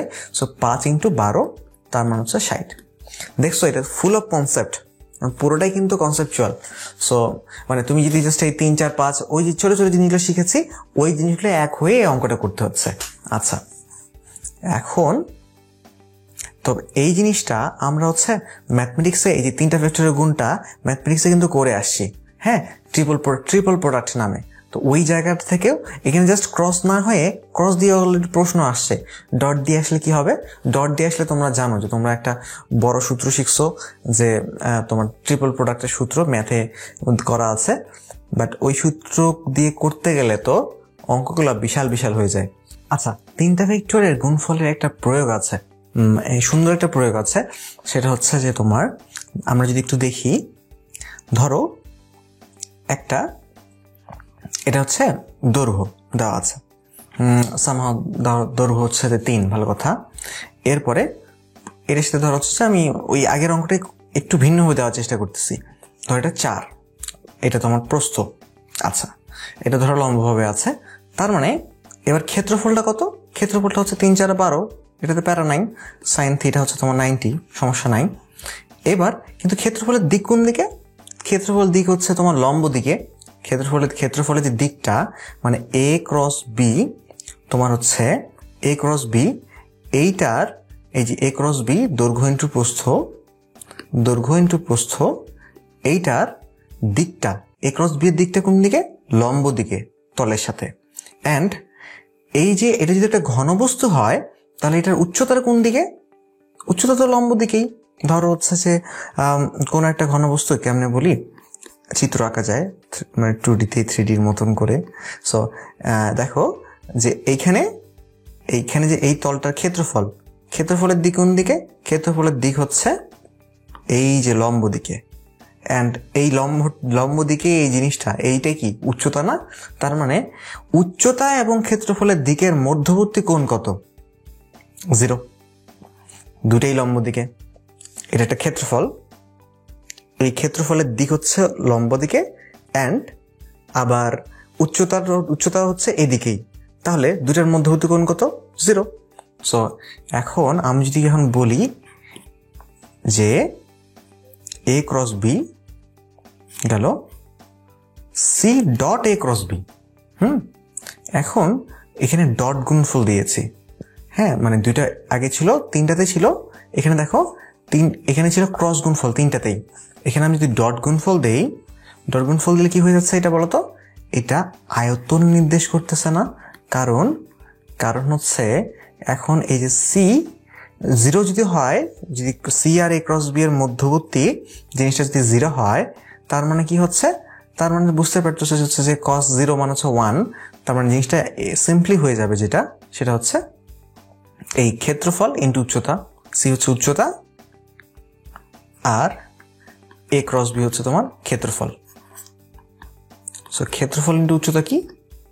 ক্ষেত্রফল ইন্টু উচ্চতা সমান আয়তন। সো আমরা এখান থেকে কি বের করতে পারতেছি? আমরা আয়তন বের করে ফেলতে পারতেছি। আচ্ছা, এখন এখানে না আরেকটা লিনিয়ার কম্বিনেশন কথা বলতেছি। তো এইখানে একটা সুন্দর প্রয়োগ করা যায়, সেটা হচ্ছে তোমার এই যে আয়তন যদি 0 হয়, আয়তন 0 হয় মানেটা কি? এটার কোথাও আয়তন 0 হচ্ছে, এর মানেটা কি? এর মানেটা হচ্ছে কখন আয়তন 0 হতে পারে? যদি 3টা ভেক্টর একই তলে অবস্থিত হয়, তখনই শুধুমাত্র আয়তন 0 হতে পারে। এখন তো ওই জন্য তোমরা 3টা ভেক্টর সমতুল্য হওয়ার শর্ত ম্যাথে করে ফেলেছো, যে তোমরা একটা নির্ণায়ক বের করো, সেই নির্ণায়কের মানটা 0 করো। তোমরা জানো যে নির্ণায়ক এমনিও বের করা, ক্যালকুলেটর নাই এমনিতে, আবার হচ্ছে 3টা মান দিয়ে নির্ণায়ক বের করাটা অনেক প্যারা। সো কিন্তু এই জিনিসটা তাহলে করবো কিভাবে আমরা? দেখো, যে জিনিসটা আসে এখান থেকে, তার এটা একটু কনসেপ্ট দিয়ে দেয়, দেখলে মনে হবে যে ওইটাই দিছে, বাট অ্যাকচুয়ালি ওইটা দেয় নাই। একটু বুঝায় বলি, যে 3টা ভেক্টর সমতুল্য হওয়ার শর্ত তোমরা যেটা তো ম্যাথে যেটা করছো তো জানি, বাট ওটা দিয়ে তো করা যাবে না। সো আমি ওটা দেখাচ্ছি না, আমি দেখাচ্ছি যে এখানে আর কি কি ট্রিক্স থাকতে পারে, কি কি কনসেপচুয়াল জিনিসপত্র থাকতে পারে, সেই জিনিসগুলো দেখাচ্ছি। অর্থাৎ ধরো লিনিয়ার কম্বিনেশন যে টপিকটা সেটা বলতেছি আমি। একটা ভেক্টর, হ্যাঁ, তুমি আরেকটা ভেক্টর নিলা, যোগ করলা, যোগ করলে কি পাবা? আরেকটা ভেক্টর পাবা। এখন যোগ করলে যে একটা ভেক্টর পাচ্ছ, এটা একই তলে পাচ্ছ না। অর্থাৎ তুমি হচ্ছে যে তুমি যোগ করলে যে ভেক্টরটা পাচ্ছ ওটা ওই তলেই পাচ্ছ, যদি বিয়োগ করো ওই তলেই থাকবে। মান চেঞ্জ হোক, কমুক বাড়ুক, কোন দিকে যাক, বাট এই তলটা ছেড়ে তো যাচ্ছে না।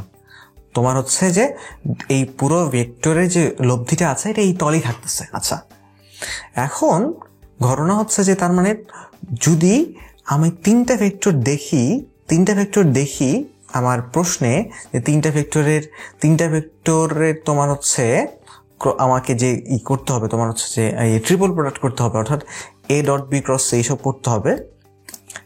তিনটা ভেক্টর দেওয়া আছে A dot B cross C এর, এখন এ বি সি দেওয়া আছে, আমার ট্রিপল প্রোডাক্ট বের করতে বলছে। এখন আমি যদি দেখি যে এই দুইটা যোগ করে সামহাও এটা বানায় ফেলা যায়, তার মানে কি? তার মানে এই দুইটা যোগ করলে যদি এটা চলে আসে, তার মানে অবশ্যই এইটাও হচ্ছে এইগুলোর তলে অবস্থিত। সো আমি যদি কখনো দেখি, ধরো আমি একদম সলিড এক্সাম্পলই দিই, আরো বুঝতে সুবিধা হবে। ওকে, পেন, ধরো আমি একটা ভেক্টর দিলাম, ধরো এ একটা ভেক্টর দিলাম 2i plus 3j plus 4k, হ্যাঁ, বি একটা ভেক্টর দিলাম যা খুশি তাই 4i প্লাস 7j প্লাস হচ্ছে তোমার ধরো 11k, সি একটা ভেক্টর দিলাম ধরো হচ্ছে যে 6i plus 10j plus 15k। এখন তোমাকে বললাম এই ডট বি ক্রস সি বের করে দেখাও, অ্যান্ড দেন তুমি তোমার সে বড় সূত্র নিয়ে বসলা, অ্যান্ড তারপরে শেষ, আর কুলকিনারা পাচ্ছ না। সো এখানে দেখো খুব সিম্পল ব্যাপার, সেটা হচ্ছে যে এই দুইটা যোগ করলে কি আমি এই সি ভেক্টরটা পেয়ে যাচ্ছি। তার মানে দুইটা ভেক্টর যোগ করলে যেহেতু জিনিসটার তল চেঞ্জ হয় না, তার মানে অবশ্যই বুঝতে পারতেছি এই তিনটা ভেক্টর একই তলে অবস্থিত, আর একই তলে অবস্থিত তিনটা ভেক্টরের ক্ষেত্রে A dot B cross C বলতে যেহেতু আয়তন বোঝায়, তাহলে আয়তন হচ্ছে সেখানে 0 হবে। ওকে, তাহলে এটার অ্যান্সার 0। আরেকটা যে জিনিস বোঝো সেটা হচ্ছে তুমি একটা ভেক্টরকে যে আমি 2 দ্বারা গুণ করি, ধর হচ্ছে যে একটা ভেক্টর এরকম ছিল, তো একটা ভেক্টর এরকম, আচ্ছা একটা ভেক্টর এরকম, হ্যাঁ। সো এটা বাদ দাও, এই দুইটা ভেক্টর যোগ করলে কি হবে?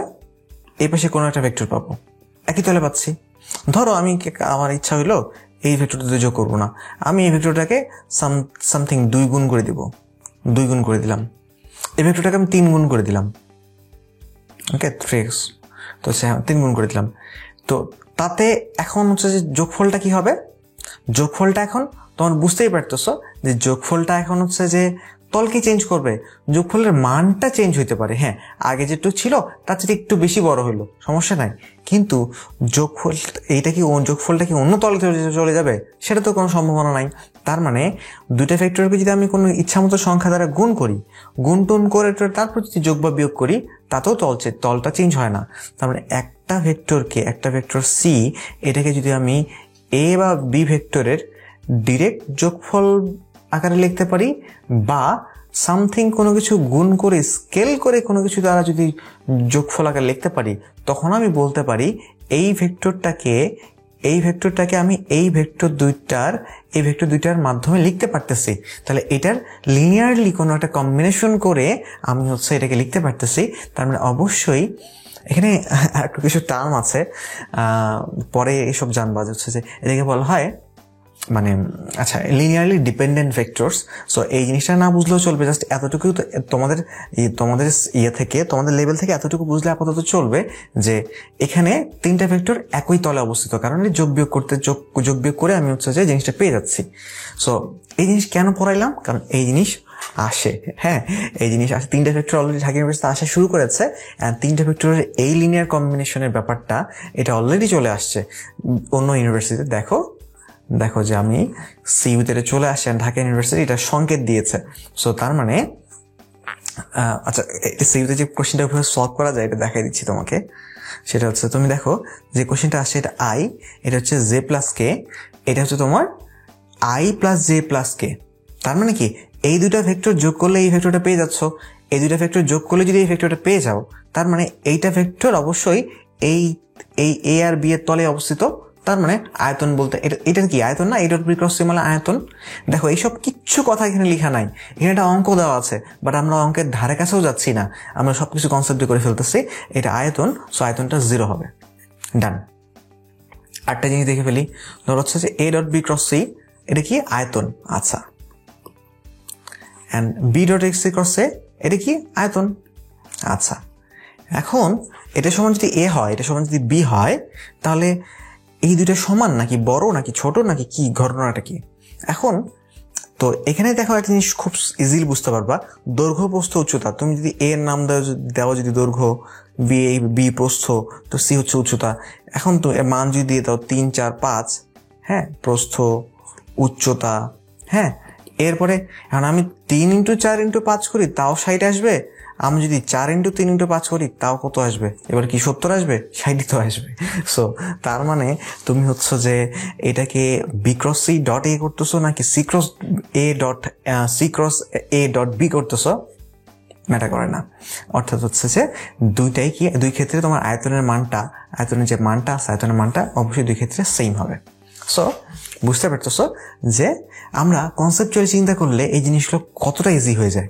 আচ্ছা, আমরা এখানে এখন ক্লাসটা শেষ করতেছি, তবে আমার কাজ শেষ হচ্ছে বলা যাচ্ছে এই লেকচারের অনুযায়ী। বাট তুমি এতক্ষণ ধরে কি করলা, আমি দেখালাম যে সাইকেল কিভাবে চালাইতে হয়, তুমি বসে বসে দেখলা যে হ্যাঁ এইভাবে সাইকেল চালাইতে হয়। সাইকেল চালানো দেখলেই কি সাইকেল চালানো শিখে যাবা? সাইকেল চালানো একটা ভিডিও দেখলা, শিখে গেলা? এরকম কি হয়? এরকম তো হয় না। তার মানে কি, মানে হচ্ছে এখন তোমাকে কাজ করতে হবে, নিজে নিজে কিছু প্র্যাকটিস করতে হবে।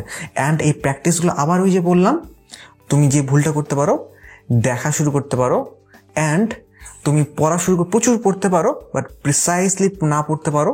সো প্রিসাইসলি পড়বা। এই প্রিসাইসলি মানে কি, তুমি যে ইউনিভার্সিটির জন্য প্রিপারেশন নিচ্ছ, যারা ডিউ জন্য প্রিপারেশন নিচ্ছ, ডিউ এর কিছু স্পেসিফিক টাইপ আছে, যেই টাইপগুলোকে ডিউ হচ্ছে তোমার অনেক বেশি গুরুত্ব দেয়। সো এই টাইপগুলো হচ্ছে আমি এই টাইপগুলো দেখানোর চেষ্টা করেছি। অ্যান্ড হচ্ছে যে তুমি এই টাইপগুলোর উপর প্র্যাকটিস, তুমি যে কোনো বই থেকে প্রচুর প্র্যাকটিস পেয়ে যাবা। অ্যান্ড হচ্ছে আমাদের কুইজগুলো থেকে এক্সামও দিতে পারবা। তো এখন আবার বললাম কিন্তু এক্সাম দিতে, কুইজের প্রশ্ন তুমি দেখলা, হ্যাঁ খুব ভালো ভালো দেখা। এই জিনিসটার আমি খুবই খুবই খুবই ঘোর বিরোধী। দেখা তোমার কাজ না ভাই, তুমি হচ্ছে যে আবার সলভ করা। এই যে এটা একটা তোমাদের মধ্যে একটা ওয়ার্ড প্রচলিত আছে যে হ্যাঁ কোয়েশ্চেন সলভ করলাম মানে কি তুমি সোফায় বসে বসে আরাম করে হচ্ছে যে একটা কোশ্চেন করতেছো, করার সময় তোমার মা ডাকলো একটু, আবার একটু শুনে আসলা, আবার ধর হচ্ছে যে একটা ফোন আসলো, একটু চালাইলা, আবার ফেসবুক একটু গুতাইতে ইচ্ছা করলো, গুতাইলা, তারপর আস্তে ধীরে তুমি সলভ করতেছো। এক্সাম হলে কি হয়, একটা কোয়েশ্চেন পারতেছো না, ওই প্রেশার নিয়ে পরে কোয়েশ্চেন অ্যাটেম্প করতে হয়। সো সলভ করার কোনোভাবেই আমি পক্ষপাতী না, কারণ সলভ করলে প্রথমত দেখারও পক্ষপাতী না, অ্যান্ড এরপরে সলভ করারও পক্ষপাতী না। তুমি এক্সামই দিতে হবে, তোমাকে এক্সাম মানে এক্সাম, আর এখানে অন্য কোনো আলাপ নাই। এক্সাম মানে এক্সাম। সো তুমি যেই কোয়েশ্চেনগুলো সলভ করার জন্য তুমি হচ্ছে যে তুমি প্রিপারেশন নিতে চাচ্ছ, কারণ এক্সাম মানে এক্সাম কেন বলতেছে, এটা ডিউ এর জন্য আরো অনেক বেশি ইম্পর্টেন্ট। কারণ হচ্ছে ওই যে 45 সেকেন্ডে তুমি যদি লক্ষ্যই করবে না, তখন তোমার উদ্দেশ্য সলভ করা মানে কি, সলভ করা মানে হচ্ছে তুমি চাচ্ছ যে আমি অ্যান্সারটা মিলাবো, রাইট? সো তুমি এটা কইরো না, সলভ করতে ইচ্ছা করে করবা, প্যারা নাই, করবা। তার আগে খুব বেশি কিন্তু না, ধরো 15টা কোশ্চেন নিয়ে তুমি যদি বসো, 15টা কোশ্চেন তোমাদের এখন অবজেক্টিভ 15টা করে আসে না, 15টা কোশ্চেন যদি নিয়ে বসো 15 × 45 সেকেন্ড, এটা প্রায় 12 মিনিটের মতন হয়। তো তুমি স্টপওয়াচ অন করো, স্টপওয়াচ অন করে তুমি 12 মিনিটের একটা এক্সাম দাও, 12 মিনিটের একটা এক্সাম দাও। কোয়েশ্চেন কোথায় পাবা? কোয়েশ্চেন তো তোমার প্রচুর কোয়েশ্চেন আছে। সো প্রচুর কোয়েশ্চেন যেখান থেকে নিবা, যেখান থেকে তোমার সলভ করার ইচ্ছা, আজকে থেকে সলভ করার আইডিয়াটাই ভুলে যাও, সলভ করবে না। যেখান থেকে দেখার ইচ্ছা, দেখার আইডিয়াটা ভুলে যাও, দেখবা না। সেখান থেকে তুমি হচ্ছে 15টা কোয়েশ্চেন সিলেক্ট করবা। হ্যাঁ, এই 15টা কোয়েশ্চেন, এই যে 12 মিনিট সময় স্টপ অন করলাম, এখন আমি এক্সাম দিব, অ্যান্ড এক্সামের মার্কটা একটা রেকর্ড করো যে হ্যাঁ আমি এটাতে এত পাইলাম। এরপরে আবার 15টা কোশ্চেন নাও, আবার এক্সাম দাও 12 মিনিটে। দেখবা যে হচ্ছে একটা এক্সাম দেওয়ার আগে তুমি জাস্ট হচ্ছে যে যেগুলো তখন সলভ করো, তখন তোমার কি ভুল হয়েছে এগুলো দেখো, অ্যান্ড হচ্ছে যে সেগুলোতে কীভাবে ইমপ্রুভ করা যায় সেগুলো নিয়ে চিন্তা ভাবনা করো। দেখবা এরকম করে এক্সাম দিলে তোমার যে ভীতিটা তোমার এক্সাম হলে যা কাজ করবে ঢাকা ইউনিভার্সিটির, সেই জিনিসটা না তোমার আগে অনেকবার প্র্যাকটিস হয়ে যাবে। কারণ এই বিষয়টা প্রথম যে তুমি ঢাকা ইউনিভার্সিটি এক্সাম হলে যে ফেস করো, জিনিসটা তো ভালো জিনিস হলো না। তো তুমি বেটার হয় যে তুমি আগে থেকে এখন ফেসটা করে যাও, দেন তোমার কাছে এক্সামের আর কোনো ভীতি থাকবে না। এক্সামে ভালো করার উপায় একমাত্রই একটা, সেটা হচ্ছে এক্সাম দিতে হবে। সো প্রিসাইজলি প্রিপারেশন নাও, তোমাদের টাইম নষ্ট না হোক, অ্যান্ড হচ্ছে তোমরা খুব ভালো মতন ভাবে ঢাকা ইউনিভার্সিটির জন্য প্রিপারেশনে ঢাকা ইউনিভার্সিটি ক্যাম্পাসে চলে আসো। তোমাদের সবার সাথে দেখা হবে আমার ঢাকা ইউনিভার্সিটি ক্যাম্পাসে। ওকে, আমি থ্যাংক ইউ বললাম, আবার সাথে তোমাদেরকে ওয়েলকাম টু ডিউ বলছি। ওকে, আসসালামু আলাইকুম।